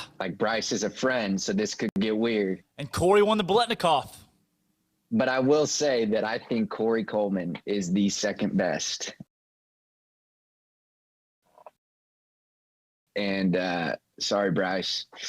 But I really think Corey Coleman, I don't even think I went to school when Corey was around. My freshman year was RG3. And I didn't realize how good Corey was until years later when I was like, where's somebody like Corey? where are they? Like, didn't we get some more of those guys? And so I'd have to go with Corey Coleman. Corey Coleman, he's an absolute freak. And then our last question of the Bear games today. If you're going to a restaurant and getting a kid's meal, which restaurant and which kid's meal? Who? Note that I said Texas Roadhouse macaroni because it's $4.32, endless bread, endless peanuts, free drink and fries with macaroni. Good luck topping it, Dale. That's brilliant. There's like a place I'm trying to think. There's a chicken place that you can get a kid's meal. And it's like the same amount of chicken as it is just for a normal meal. I don't remember where it is. Like a Golden Chick? Or something like Chicken that, like Express? a Bush's. Like a Bush's? Yeah, like a Bush's where it's like you order this and it's literally just ordering. It's just $4 instead of $8 or $6 or something.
MP Electric has developed a quality-oriented electrical contracting service in more than 20 years in the industry. Led by President Mark Perry, our electricians go through a 5-year apprenticeship program, are licensed by the state of Texas, and getting continuous education annually upon renewal. In great part, the success of MP Electric lies with its management and professional expertise of its employees. All of our employees share a dedication to quality and commitment to serving the needs of our customers. For new construction and remodels, parking lot, lighting and surge protection, landscape lights, security lights, troubleshooting and repairs. For industrial manufacturing, food and beverage, paper and publishing, heavy industry, cement and rock crushing plants, water distribution plants, and utilities. For 20 years, MP Electric has serviced industrial, commercial, and residential products. We do service right. MP Electric Inc. at 1890 Galaxy Road, Waco. MPElectricUSA.com.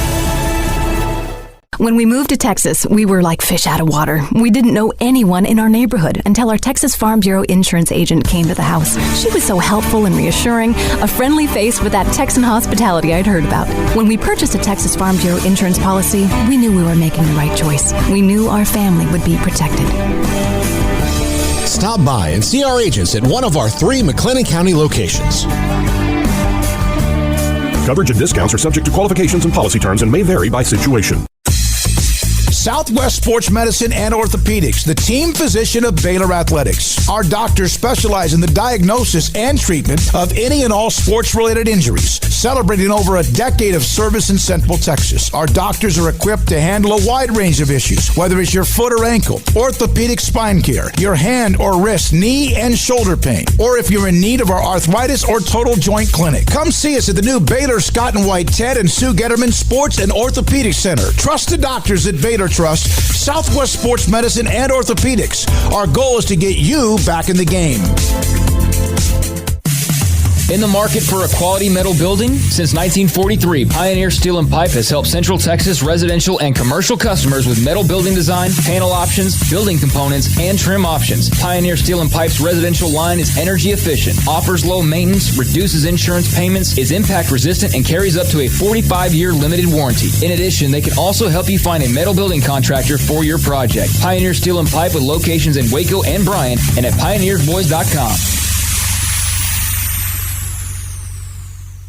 Do you or your kids get nervous about going to the dentist? Stonewood Dental, Dr. Steve Childress, he can help. I've spent a career taking care of patients who as children had bad experiences, and now they're adults that hate going to the dentist. If I get a kid at 3 years old, and they come every 6 months, and it's a happy experience, it's normal for them. Now they have an accident at 6 or 7 or 8 at school. Now they have a broken tooth or a trauma, and they have to come here. They're used to lights, they're used to water in their mouth, they're used to experience, they already trust us. It's amazing what we can do with that kid without it being a negative thing. But if I see a 6 or 7 or 8 year old that's never been to the dentist, and now they have a trauma or an unfortunate unexpected toothache, it's harder to do that for that kid and it not be somewhat of a negative experience. So bottom line is I try to teach kids and adults and teenagers and everybody the way I'd want my family treated, which is where it's a necessary part of life. You just take care of it. It doesn't have to be that big a deal. Learn more, stonewood-dental.com.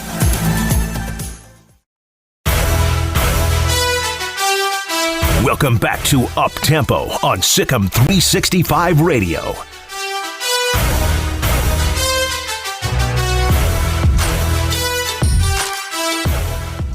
Backing up tempo, folks. It is Wednesday. I almost said Thursday. We're wishing it away this week. It is Wednesday, breaking down last night's Baylor win against Texas in Austin. How about it? We have sound bites from Scott Drew. Somewhere in the doldrums of my computer that I am trying to, I'm getting there, Armstrong. I'm gonna do my very best. So I'm not in the wrong here. What? Yeah, like this is not on Armstrong. The fact that these are not loaded into the system yet.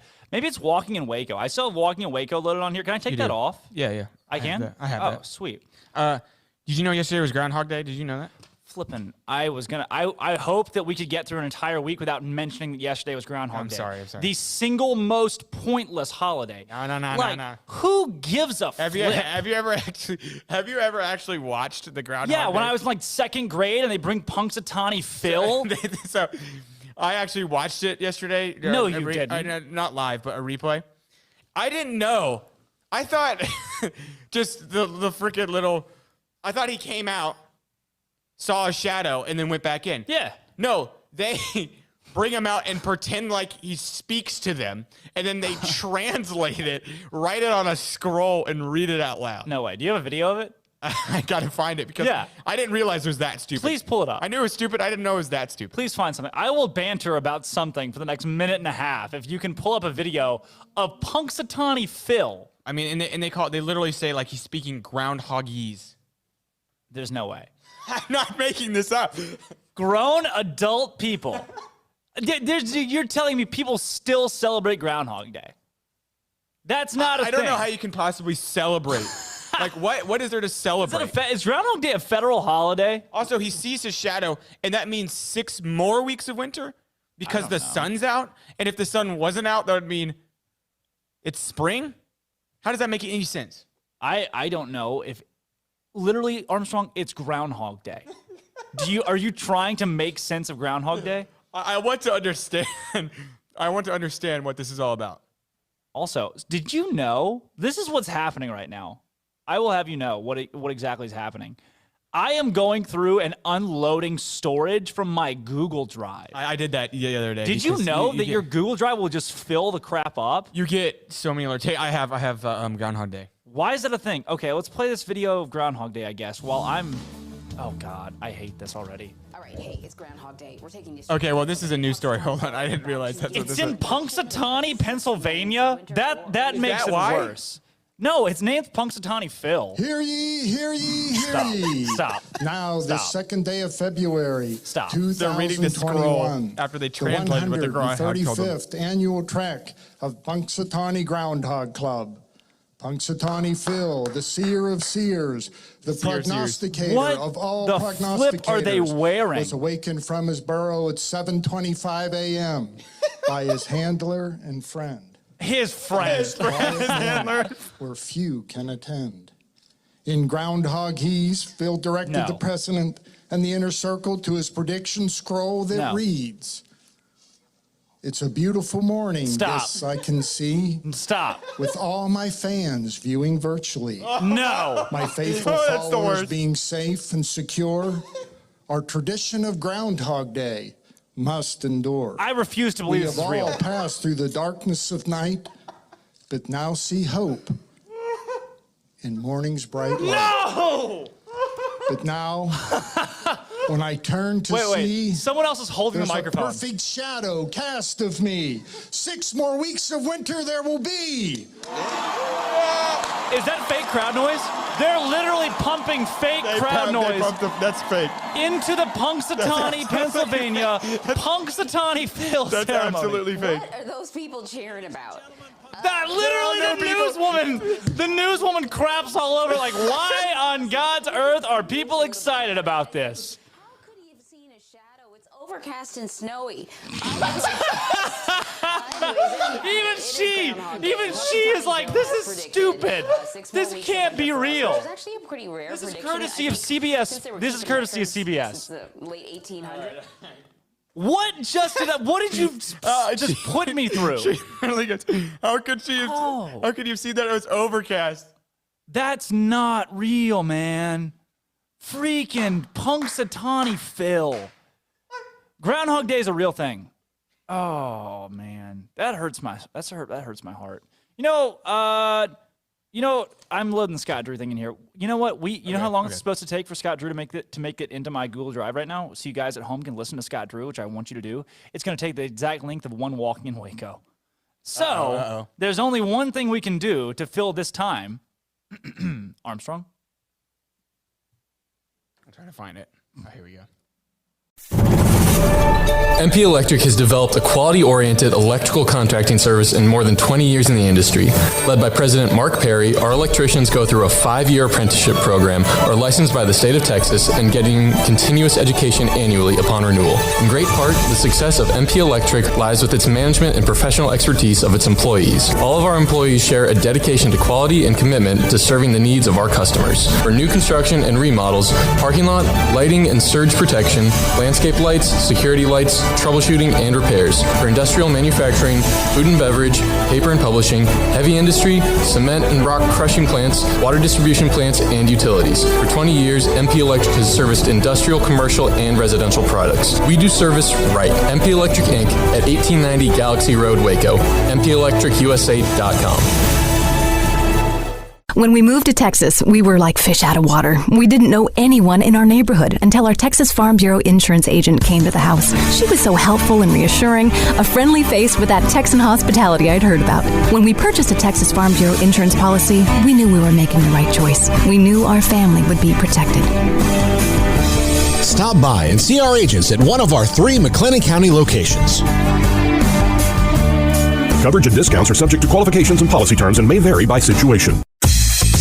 Southwest Sports Medicine and Orthopedics, the team physician of Baylor Athletics. Our doctors specialize in the diagnosis and treatment of any and all sports-related injuries. Celebrating over a decade of service in Central Texas, our doctors are equipped to handle a wide range of issues, whether it's your foot or ankle, orthopedic spine care, your hand or wrist, knee and shoulder pain, or if you're in need of our arthritis or total joint clinic. Come see us at the new Baylor Scott and White Ted and Sue Getterman Sports and Orthopedic Center. Trust the doctors at Baylor Trust, Southwest Sports Medicine and Orthopedics. Our goal is to get you back in the game. In the market for a quality metal building? Since 1943, Pioneer Steel and Pipe has helped Central Texas residential and commercial customers with metal building design, panel options, building components, and trim options. Pioneer Steel and Pipe's residential line is energy efficient, offers low maintenance, reduces insurance payments, is impact resistant, and carries up to a 45-year limited warranty. In addition, they can also help you find a metal building contractor for your project. Pioneer Steel and Pipe with locations in Waco and Bryan and at pioneersboys.com. Do you or your kids get nervous about going to the dentist? Stonewood Dental, Dr. Steve Childress, he can help. I've spent a career taking care of patients who as children had bad experiences, and now they're adults that hate going to the dentist. If I get a kid at 3 years old, and they come every 6 months, and it's a happy experience, it's normal for them. Now they have an accident at 6 or 7 or 8 at school. Now they have a broken tooth or a trauma, and they have to come here. They're used to lights, they're used to water in their mouth, they're used to experience, they already trust us. It's amazing what we can do with that kid without it being a negative thing. But if I see a 6 or 7 or 8 year old that's never been to the dentist, and now they have a trauma or an unfortunate unexpected toothache, it's harder to do that for that kid and it not be somewhat of a negative experience. So bottom line is I try to teach kids and adults and teenagers and everybody the way I'd want my family treated, which is where it's a necessary part of life. You just take care of it. It doesn't have to be that big a deal. Learn more, stonewood-dental.com.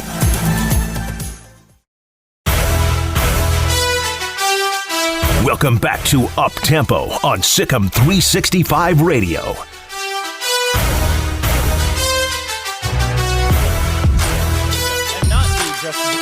Just solely Baylor faithful as we sit in our Lake C Strunk and RG3 jerseys. Right. But how can you make a case? Is there a case that says Jared Butler will win the Naismith Player of the Year trophy over Luka Garza? Read me Jared Butler's That's so stats. tough because I love Jared Butler. You can't just look at the stats. Jared Butler. Well, then what do you look at? I think it's hard to look past The these player. stats. Yeah, you look at the player. Well, you watched the player. I know, but obviously. the stats aren't that comparable. Have you watched Luka Garza? Luka Garza's Yeah, of averaging course. 27 a game. Jared Butler's averaging 17. Yeah. And I get that stats don't mean everything, but when No, the they don't stats, at all. when there's that much disparity between the two, it's really hard for me to be like Jared Butler should be player of the year. I think he's great. I think he's the most valuable player in the Big 12, probably the most valuable player for sure for Baylor. But I mean, Baylor doesn't ask Jared Butler to go score 27 a game. Exactly. If Luka Garza's not scoring 26 a game, then Iowa's not even remotely competitive. True. In my mind, you're making the case for Jared Butler right now. How so? Okay. Let me put it like this. Take Jared Butler away from Baylor, and Baylor still is a Sweet 16 team. Yes. Maybe Elite For Eight. sure. We've seen Take that. Luka We've seen Garza that. away from Iowa, they're maybe a round of 32 team. Yeah, exactly. That's an argument for Jared Butler in my You opinion. think so? Why? Because Jared Butler has a bunch of other weapons on his team. His team isn't just dishing the ball to him and he's taking over the game every game or else they don't win. That's why his stat line is lower than Luka Garza. Not bad. Yeah. Jared Butler had no one else on his team like Luka Garza does. I mean, I think he'd be 30 a night. Yeah, I mean, he probably could be. Like, no one's saying Jared Butler But Luka couldn't Garza do has that. size, man. Luka Garza's got insane size. 6'11", 265, averaging 9 rebounds a game, effectively an assist a half, and 26 and a half, 27 points. That's stupid. Those numbers are stupid. How do you not give him Player of the Year? And his team's good. It's not like his team's bad. And they're good because of him. They're good because of him. I mean, he's a big. Like, yeah, he's a big. He doesn't he's a he doesn't big. need I a ton think of he assists. gets probably some credit for that. But yeah, I mean, it's tough because if Jared Butler was asked to do more, he probably could. But nobody that has a vote is saying we're going to give Jared Butler the benefit of the doubt because he has Davion Mitchell, because he has Mark Vidal, because he has Matthew Meyer coming off the bench. Like, these are all things that are probably going to help Jared Butler play longer in March. But it's not going to. I don't think that's the benefit Naismith. of the doubt. That's just analyzing what you see on the court. I don't think anyone's going to look that deep when you see 10 points more game. Well, then Unfortunately. that's What's more impressive? Jared Butler's 2.5 steals per game or Luka Garza's almost 2 blocks per game? I mean, they say the guy can't play defense. I keep hearing people say, oh, yeah, it should be Jared Butler because Luka Garza can't play defense. And the man's averaging 1.7 blocks per game, a half a steal per game. He's fouling. He's got less than 3 fouls per game this year, which for a big man is pretty darn good. Yeah, like he is Iowa. Without yeah. Luka Garza, Iowa's nowhere. But so I think it's hard to say Jared Butler should get more credit because his team's good. Like, I think it's hard to say he could do this when he hasn't done it, right? Like, he hasn't put the same numbers up that Luka Garza has. If you had to make a case for Jared Butler, though, I think Armstrong's going to help us with this one because it sounds like Armstrong's pretty passionate about it. Yeah. Reserve Louisiana, 6'3", 195 junior Jared Butler.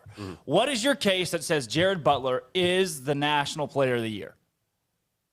me. Yeah. Yeah. I think you seem passionate about it. I like to get your take. I think you bring something good to the table. Smart. Well, I think you can't divorce the player from the team. Okay. And that's what y'all are doing. You're just simply looking at how does the player exist as if he exists in a vacuum. Players don't exist in vacuums. They have teams around them. And Jared Butler is an extremely selfless player who plays on a just absolutely stacked team that has 4 incredible guards. And that accounts, I think, for his lack of stats. It's hard for me to not divorce him from the team when it is a strictly individual award. Like, Baylor will make a deeper run than Iowa if everything goes their way. Like, if all things being equal, Baylor's probably going to make a deeper run than Iowa in the tournament. And that'll be Baylor's reward. That'll be what Jared Butler cares about more, obviously. Yeah, for sure. But yeah, it's hard for me not to be so individualistic. It is an individual player. Award, you know? Right. It's not the Heisman individual Trophy. award. It's not the Heisman Trophy. Heisman Trophy goes to the best player on the best team, typically. But the Naismith Award, look at, didn't Trae Young win the Naismith? Did he? I don't know. I'm Did not Trae sure. Young end I'll up have winning the Naismith? I'll have to fact check that. I'm not I sure. don't think so.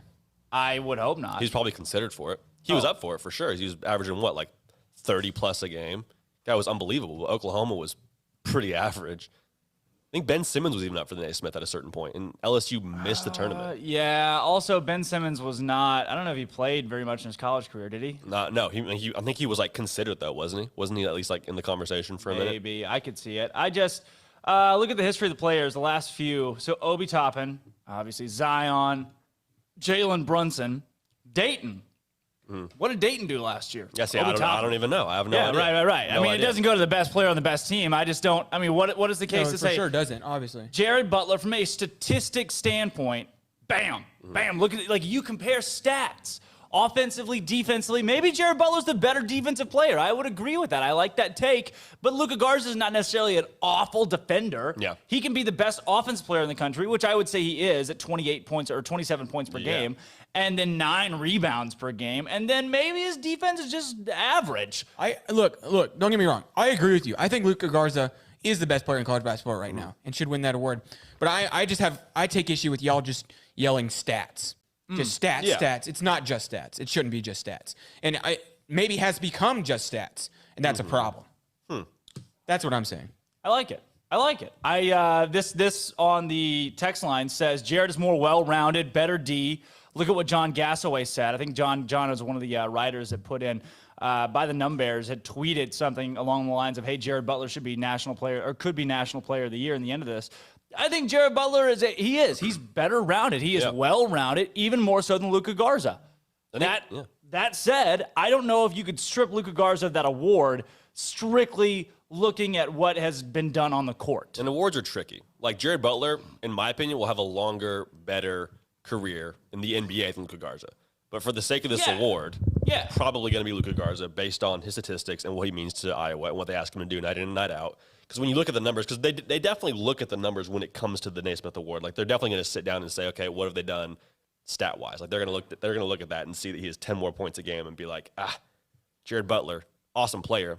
He'll make a lot of money in the NBA. So will Luka Garza, but I think Jared Butler will be around longer. And I agree, more well-rounded, more complete basketball player. Naismith's tough. Frank Kaminsky won the award in 2015. Remember who was really good that 2015 year? Kentucky. That whole Kentucky team was unflippin' believable. I think Kentucky had probably three players better than Frank Kaminsky. But the fact that they played together is why Frank Kaminsky won the award. That may be the same case for Jared Butler this year, where take away Davion Mitchell. And Jared Butler has, 5-6 more points per game. At least 20. Has 2 or 3 more assists per game. And not only that, he is the leader in assists in the Big 12 by a wide margin, if not for Davion Mitchell. But Davion Mitchell still plays for Baylor. You know, it's a hypothetical world where maybe if Jared Butler has one less guard, maybe he's down a Maceo Teague and has to take over more. Jared Butler, we have seen, he can take over a game. Oh, for sure. It's not that he is incapable of catching the basketball and nailing everything he needs to nail for Baylor to win. Yeah, when it's winning time, Jared Butler's your guy. Like, he's still the guy who's taking the last shot. When things are in crunch time, Jared Butler's your guy. You're going to consistently. In 2015, sorry, I don't mean to go back to this. No, you're great. But in 2015 with Frank Kaminsky, that was the year Duke won. Yeah. And Wisconsin beat Kentucky in the Final Four. Okay, I was just clarifying. Yeah. I would say, but Kentucky was the best team in college basketball that season, in my opinion. I mean, yeah, Duke wins it, but there are years where the best team in college basketball does not win the national championship. Would you agree with that? Oh, absolutely. Right. What Roy Williams has said, like, to win a national championship in basketball, you have to be really good, but it also takes an insane amount of luck. Yeah. I think there was even bets that year, like Kentucky versus the field. Like Kentucky was just the Monstars that year. And ended up getting beat, I think, in the Final Four by Wisconsin. Yeah, by Wisconsin. Kaminsky went 38-1 that season. Yeah. Just get hot at the right time. That's why we're like, hey, should Baylor lose before the big tournament? That's a comparison you can look at. But I don't Frank Kaminsky, man, that season, I think Kentucky still got 2 or 3 players better than him, but he wins it because it's not a team award, it's an individual award. So I agree with you. I think that goes along with your take. We got Steven from Virginia on the Impact Health Labs caller line. Steven from Virginia, you're on with Up Tempo. Hey, guys, I love those jerseys. Thank you. Thanks, Steve. Courtesy of Colt Barber, sponsored by Colt Barber. So I do want to say, before I say this, I want to start off and say that Luke Garza should be the National Player of the Year.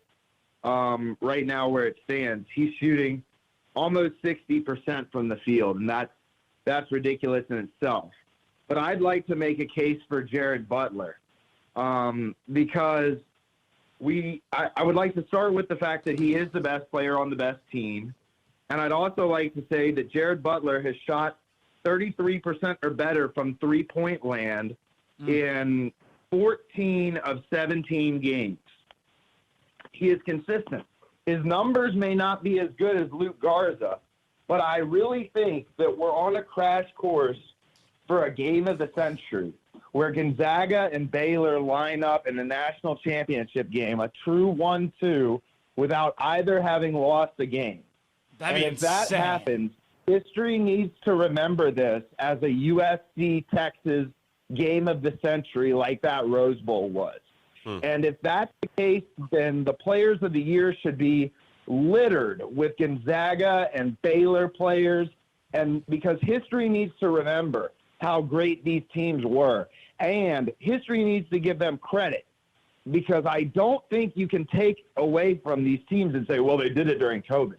Doing it during COVID makes it even more impressive. The cream rose to the top in this college basketball season.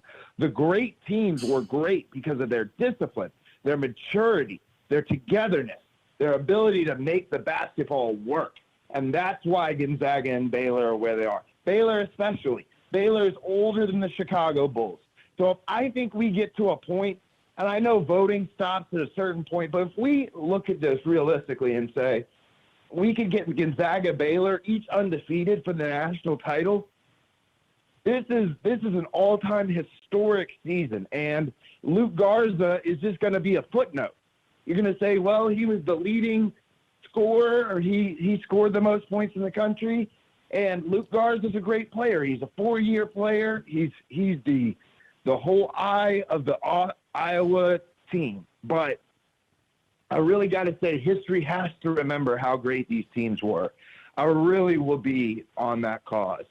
Who's to say if Gonzaga and Baylor play earlier in the year, that game doesn't get canceled?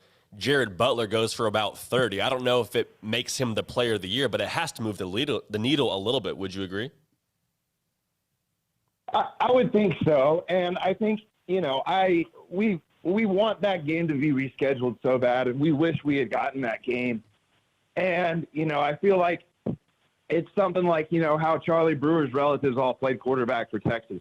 It's just become something that they're going to bring up on every broadcast now. And at this point, all that we really have is that we're going to get in an NCAA tournament with a true 1 and 2 seed, so that when these teams beat the teams that they should, they face each other. And so we get the question. And I really think whichever team wins this national championship this year, I think that team is the greatest team of all time. Steven, or at least the greatest team since Indiana went undefeated in 76. Let me ask you this. If Baylor loses to Gonzaga in the national championship game, how disappointed would you be?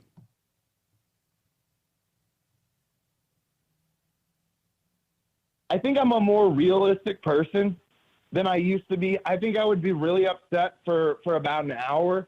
But I've got to be honest, if Baylor made it all the way to the national championship game, I've been a Baylor basketball fan for a long time. I told Ashley Hodge, I've been a Baylor basketball fan long enough to remember when I was excited that Pat Dennehy was transferring from New Mexico. So, on a realistic standpoint, if they made it all the way to the national championship game and lost, I think everybody would come back again and do it again. And I think that next year would be just as exciting. You think Jared Butler would come back? I love every single moment of it. You think Jared Butler would come back if Baylor loses the title?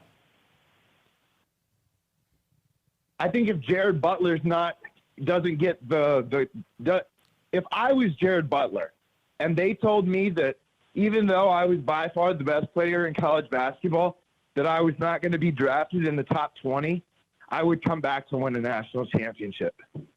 That's kind of where he and Maceo found themselves last year is that they were probably going to be picked, but it wasn't going to be very high.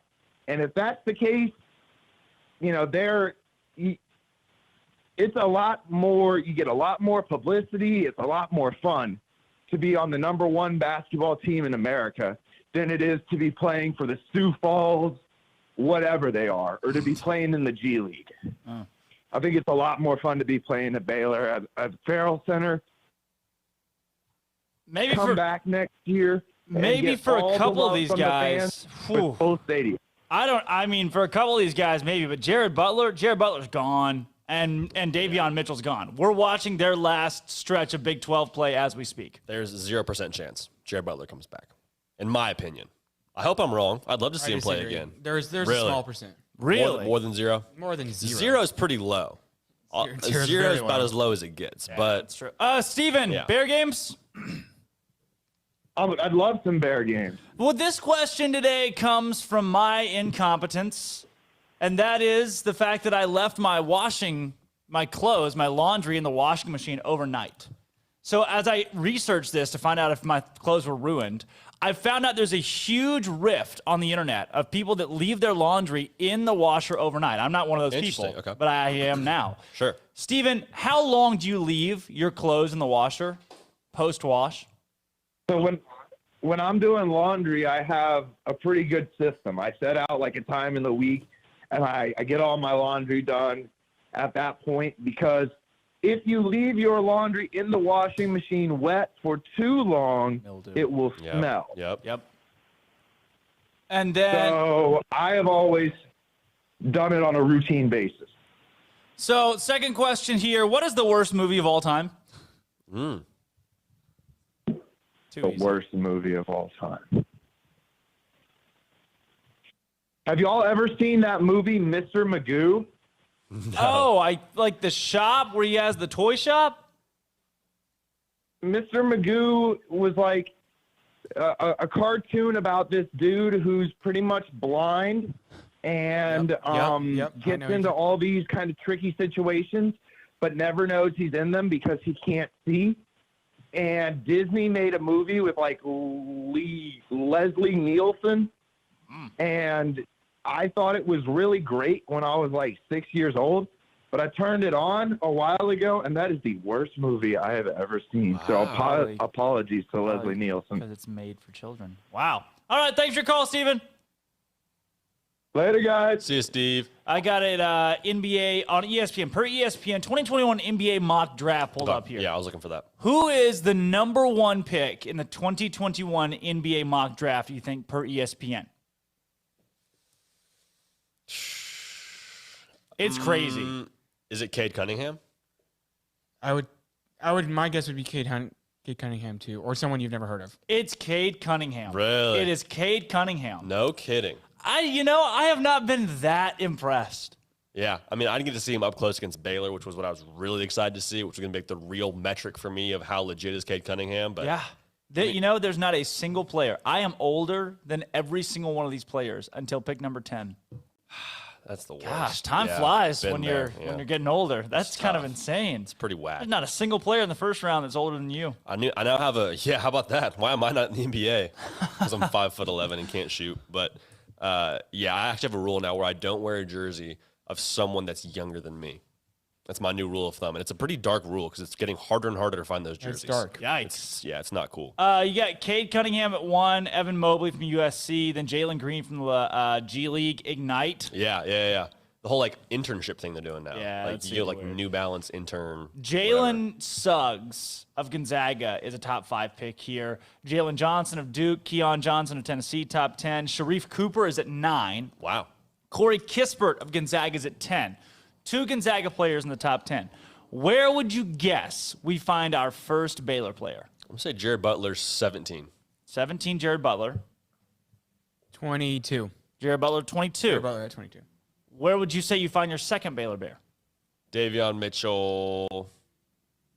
What do you think? Second round? I'm going to say second round, pick 36. 36? Yeah, second round.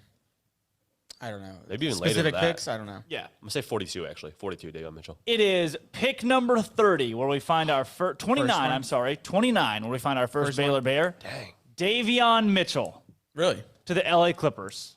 Really? He's the first Baylor Bear. Yeah. What? Pick 29. Where's Jared Butler? Pick number 30 is where we find our second Baylor Bear, right behind him, Jared Butler to the Los Angeles Lakers. That'd be crazy. That'd be awesome. LeBron Jared featuring Butler, Jared Butler would be that a would good be duo. insane. He has to. Okay, so if Baylor wins the Natty, they both have to skyrocket, right? Think about it. Grayson Allen, man. Grayson Allen was good at basketball, had solid stats, but he got old. And when you get old, you don't get drafted. Yeah, I guess that's a thing, too. Like, if you are around in college basketball for like 2-3 seasons, there's probably a stigma that goes with that, no? You want to know what's maybe more insane than that? Where's Luka Garza? 45. No way. We're the Sacramento Kings. Luka Garza, 6'11" at number 45. It's because he's 22, man. That's what happens. You get old and you don't get drafted high. Sacramento's not a cool place either. So No. That sucks, too, for him. But Jared Butler's going to the Lakers, There we baby. go, baby. And flipping Davion to the Clippers. Little crosstown They're both in rivalry LA. right there. That'd be fun. There was something else I want. Oh, we had a Riverbend Liquor and Wine text line text come in that says, okay, I got a question for y'all. If we won't be out-talented by any team this year, then what style of play would be the toughest for us? 40 minutes of hell, Princeton offense, etc. That's a good question. That's a really good question. I don't know how familiar you are with like the 40 minutes of hell, the Princeton offense. I'm not that familiar. So I've been to Princeton before. but Arkansas ran the 40 minutes of hell under Nolan Richardson. That was their staple. They are going to score as many points as they can in a 40-minute span, forcing the other team 40 minutes of hell. Mm-hmm. You're going to have to endure us scoring 115 and keep up. Then there's the Princeton offense, which is one of the most meticulous and just well thought out offense. It's so tough to learn. It is an art of an offense in basketball, and it takes a while to develop. So you may not be putting up 50, 60 points per game in the Princeton offense. What do you think? What's the pace of play that Baylor won't be able to put up with? What can one team do to stop Baylor? Assuming they won't be out-talented by somebody, I'm a little nervous if Baylor runs into a team that has just a bunch of trees. Like some bigs that can just dominate on the inside. Because Baylor has good bigs, right? But Mark Vital's, 6'5"? 6'5". He's thick, but he's 6'5". He's like kind of a big But for he Baylor. plays 7 foot. Yeah, he definitely does. He's a brick wall. It's just tough when you get to a 7-footer that has a whole half foot on you. I think that could be really interesting for Baylor to see how they handle that. Obviously, Everyday John, Flo, great bigs, but are they going to match up well against elite bigs? I don't know. That makes me kind of nervous. How?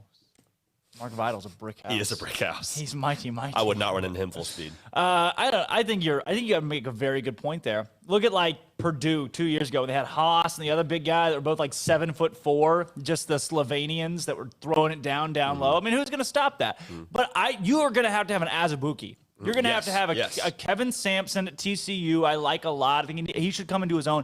He reminds me a lot of Azubuike. But you need a guy like that is bulked and can just yam it. And Baylor's not seen that yet this year, would you say?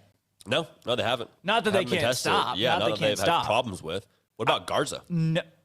Do you worry about him in the tournament a little bit? Yeah, but then outside of Garza, then what? I think Armstrong makes a good point. When it's not Luka Garza, then who? Yeah. You know, what are you worried about after that?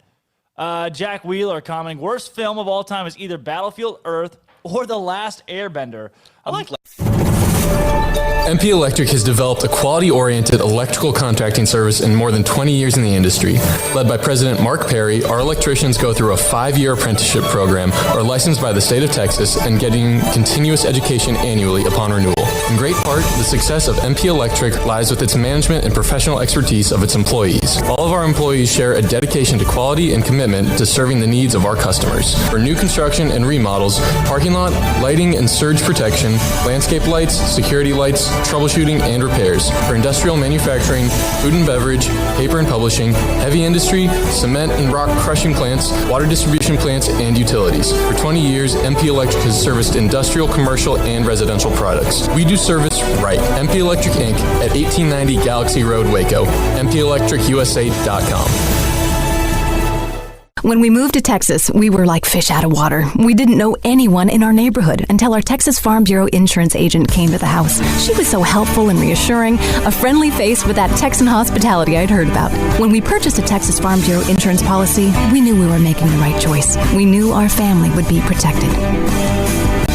Stop by and see our agents at one of our 3 McLennan County locations. Coverage and discounts are subject to qualifications and policy terms and may vary by situation. Southwest Sports Medicine and Orthopedics, the team physician of Baylor Athletics. Our doctors specialize in the diagnosis and treatment of any and all sports-related injuries. Celebrating over a decade of service in Central Texas, our doctors are equipped to handle a wide range of issues, whether it's your foot or ankle, orthopedic spine care, your hand or wrist, knee and shoulder pain, or if you're in need of our arthritis or total joint clinic. Come see us at the new Baylor Scott and White Ted and Sue Getterman Sports and Orthopedic Center. Trust the doctors at Baylor Trust, Southwest Sports Medicine and Orthopedics. Our goal is to get you back in the game. In the market for a quality metal building? Since 1943, Pioneer Steel and Pipe has helped Central Texas residential and commercial customers with metal building design, panel options, building components, and trim options. Pioneer Steel and Pipe's residential line is energy efficient, offers low maintenance, reduces insurance payments, is impact resistant, and carries up to a 45-year limited warranty. In addition, they can also help you find a metal building contractor for your project. Pioneer Steel and Pipe with locations in Waco and Bryan and at pioneersboys.com. Do you or your kids get nervous about going to the dentist? Stonewood Dental, Dr. Steve Childress, he can help. I've spent a career taking care of patients who as children had bad experiences, and now they're adults that hate going to the dentist. If I get a kid at 3 years old and they come every 6 months and it's a happy experience, it's normal for them. Now they have an accident at 6 or 7 or 8 at school.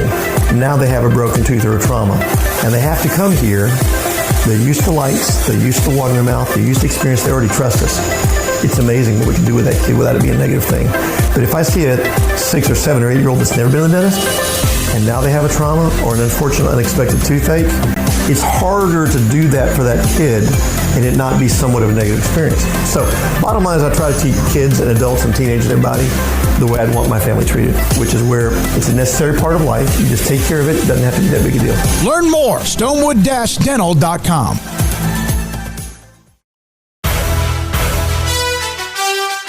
Welcome back to Up Tempo on SicEm365 Radio.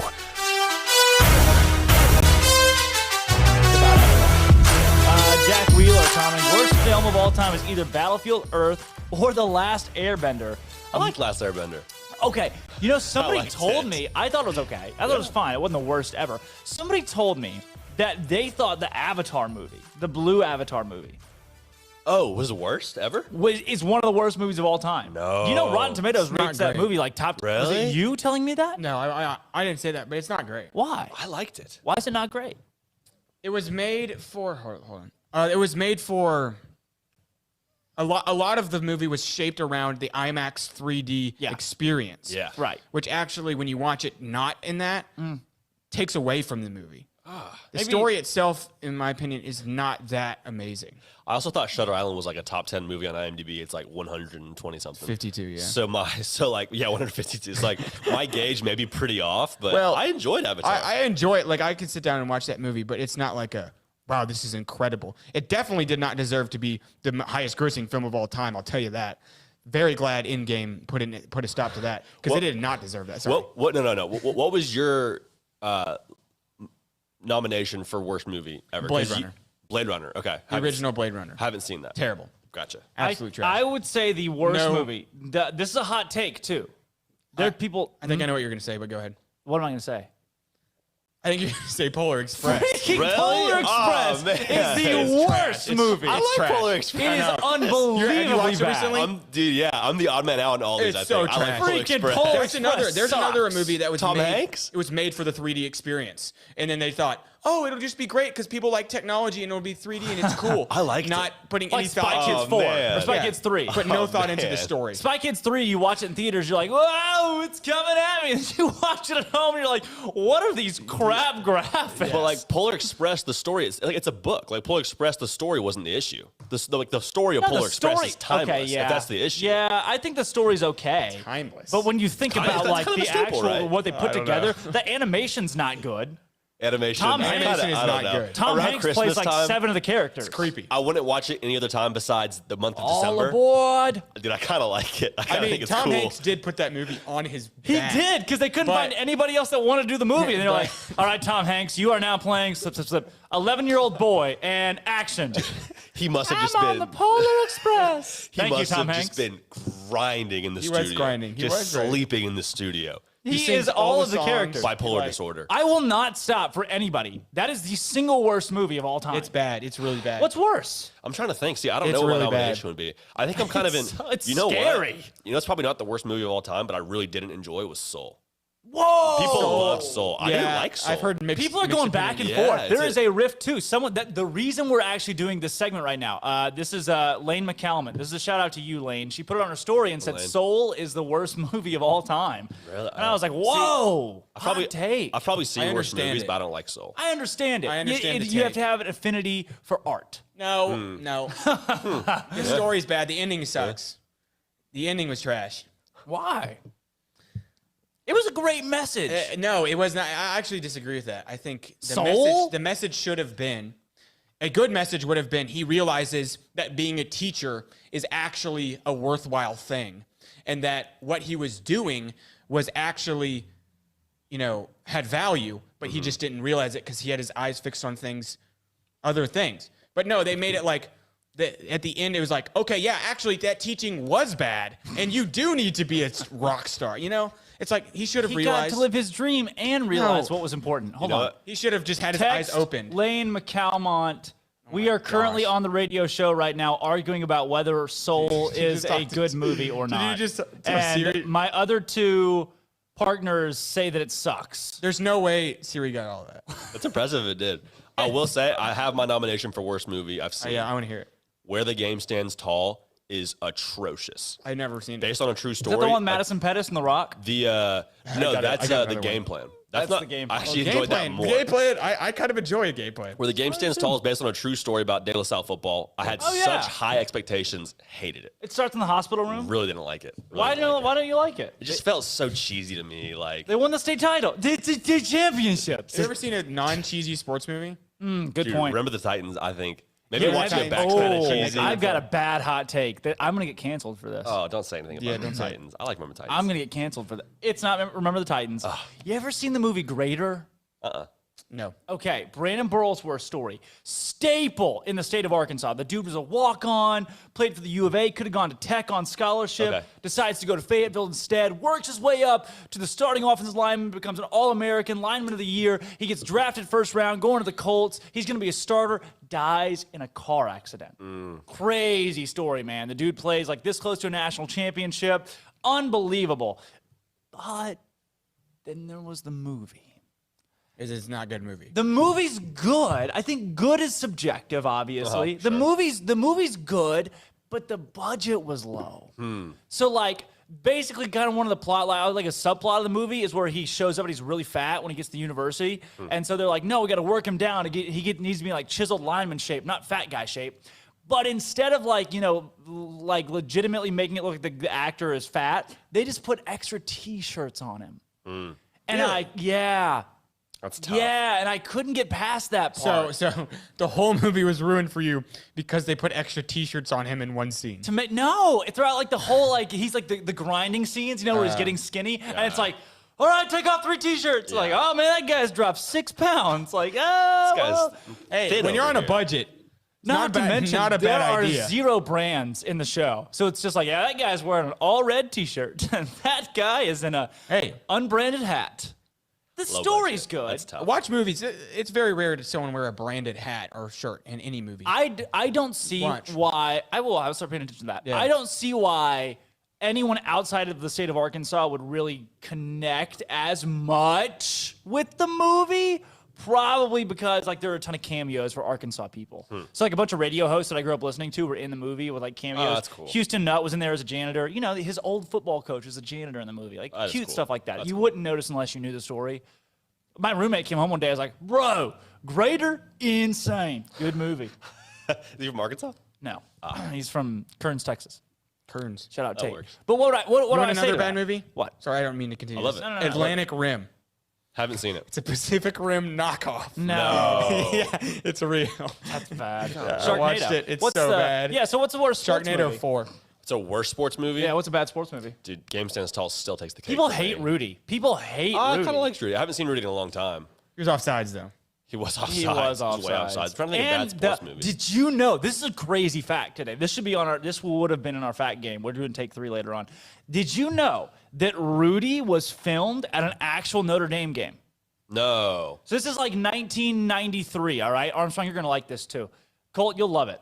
1993, it is Boston College, Notre Dame. They alert Boston College, hey, we're going to have a little bit longer of a halftime because they're filming a movie at halftime of this game. I would be livid. Boston College gets super pissed off. Yes. They're like, you've got to be kidding me. You're not filming a movie at halftime of our game. And they're like, no. This is the Clemson game? No, this is Notre Dame, Boston College. They're like, no, we are. And so they're like, oh yeah, we'll show them. We're going to go out. We're going to kick their butts. The score was like 49-0 at halftime. Notre Dame was beating the crap out of Boston College, then filmed Rudy, then proceeded to beat Boston College even worse. That is the greatest troll I have ever heard of in sports so history.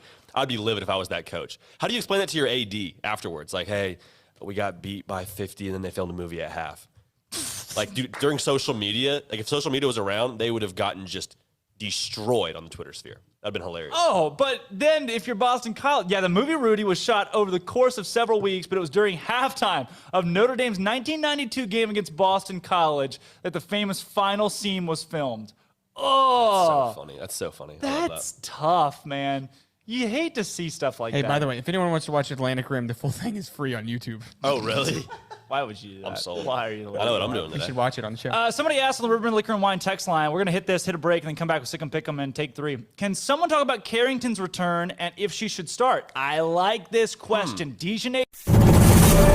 MP Electric has developed a quality-oriented electrical contracting service in more than 20 years in the industry. Led by President Mark Perry, our electricians go through a 5-year apprenticeship program, are licensed by the state of Texas, and getting continuous education annually upon renewal. In great part, the success of MP Electric lies with its management and professional expertise of its employees. All of our employees share a dedication to quality and commitment to serving the needs of our customers. For new construction and remodels, parking lot, lighting and surge protection, landscape lights, security lights, troubleshooting and repairs. For industrial manufacturing, food and beverage, paper and publishing, heavy industry, cement and rock crushing plants, water distribution plants, and utilities. For 20 years, MP Electric has serviced industrial, commercial, and residential products. We do service right. MP Electric Inc. at 1890 Galaxy Road, Waco. MPElectricUSA.com. When we moved to Texas, we were like fish out of water. We didn't know anyone in our neighborhood until our Texas Farm Bureau insurance agent came to the house. She was so helpful and reassuring, a friendly face with that Texan hospitality I'd heard about. When we purchased a Texas Farm Bureau insurance policy, we knew we were making the right choice. We knew our family would be protected. Stop by and see our agents at one of our 3 McLennan County locations. Coverage and discounts are subject to qualifications and policy terms and may vary by situation.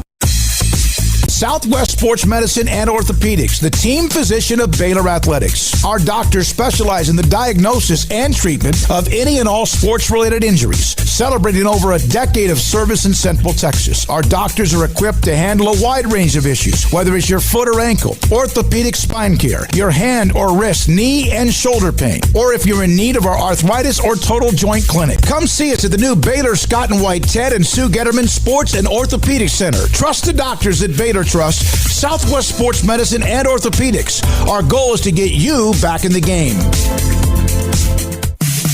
In the market for a quality metal building? Since 1943, Pioneer Steel and Pipe has helped Central Texas residential and commercial customers with metal building design, panel options, building components, and trim options. Pioneer Steel and Pipe's residential line is energy efficient, offers low maintenance, reduces insurance payments, is impact resistant, and carries up to a 45-year limited warranty. In addition, they can also help you find a metal building contractor for your project. Pioneer Steel and Pipe with locations in Waco and Bryan and at pioneersboys.com.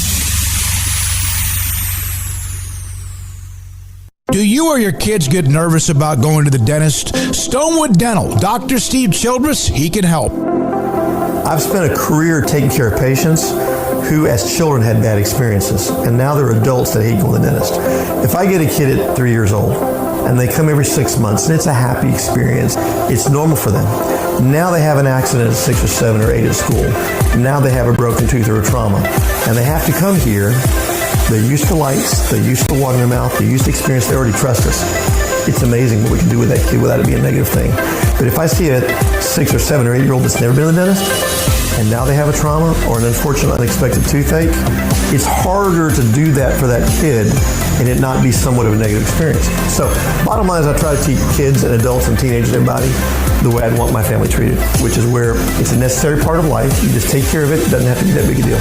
Learn more, stonewood-dental.com.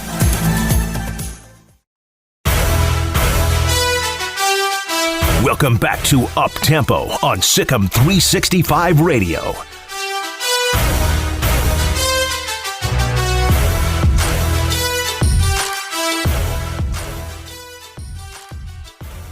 Station was started by three of the biggest media moguls in Waco not too long ago, paired with a company that does a lot of online stuff. And then they found myself, a 20-year-old, random 20-year-old, and then JD, who's 36, and then a bunch of other guys. And they said, hey, do you guys want to do a radio show? Maybe it'll work out. And here we are 4 weeks later on Up Tempo. Yep. That's sweet, dude. I worked back in the day, a long time ago.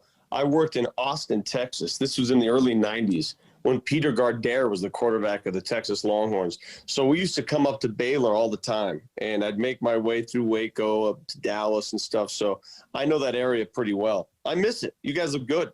Floyd Casey Stadium, baby. Yeah, the Blonde Boys Power Hour going on up here on Up Tempo, bringing it on the Friday, too. So, Vic, here's where I want to start, man. You obviously, you've been in sports media a long time. Where did the inspiration come from that you one day said, you know what, I'm going to ask a long question? Well, because you know how it is. You've been in this business for a while. You'll see that every time there's a group setting for an interview, there's always that one reporter that has to ask a real nuanced question, and the rest of us are always sitting there going, all right, man, come on. I mean, we only have like 10 minutes with this athlete or coach. Can we please get on with it? And it's always been funny. You go back to the radio station or the TV station, you listen to the sound, and oh, great, here's this one. So it just dawned on me one day. I've asked every question under the sun to every athlete and coach known. I'm sick of asking a typical question. So one day I decided I'm going to go as long as I possibly can. And I didn't have anything ready. I just said, I'm just going to keep talking and see how long this poor guy, Darian Stewart, was the subject. He was my victim that day. I'm going to see how long he's going to go with this. And he went a good, what was it, a minute 13? Minute 13. Minute 13. Yeah. So that was it. My quest was to go as long as I possibly could to break a minute. And it's like trying to hold your breath underwater, right? You're down there, and then you're feeling strong at the beginning. First 20 seconds of that question, I felt strong. Then I started to waver at about the 40-second mark. And then you get to a minute, man, and you're just like, I don't know if I have anything left in the tank. And I got through those last 13 seconds with the grace of God. You went the distance. And we are all better for it. Sure. On a personal level, someone in sports media, Drake and I, starting out in sports media, more or less starting out. What is your story into your profession that you are finding yourself now in? Well, it's changed a lot. I mean, listen, when I first started, there weren't many opportunities because it was pretty standard. You either get a television job locally or you get a radio job locally. There weren't all these other opportunities. The internet didn't exist. You didn't have digital media. So I think today, it's such a wonderful opportunity for young folks who want to get into this because you have avenues. Man, you can make a name for yourself on your own with your own cell phone. You don't need the help of a TV network or a TV station. It is somewhat cumbersome because there are too many options today. But I wish I had this at the ready when I was getting into it, because there weren't many doors to open back then. So tell me, Vic, when you asked that question, and you said you've asked almost every question under the sun, and you've heard, I'm sure, every question asked. When you asked that specific question, what was the reaction of the media members around you? Because it seems like everybody is decently annoyed. Oh, God, yeah. I mean, I'd be annoyed if they weren't annoyed. I would be angry if they were not angry. They should be angry. They should have been annoyed by that, because it was a complete, I took up their time. But there's a reason I did it. I did that for a reason. And I've got a pretty good relationship with most of the media here in town. So I think they understood where I was going. So they may have been annoyed for that day. But after the fact, I think they understood where I was with that. Yeah, that's it. I would never try that, like in a new market. If I just showed up and I said, here I am, I'm going to do something stupid. You would never do that unless you know people around you. And I've been here long enough to do it. I was going to say, was there any follow-up conversations from some of your counterparts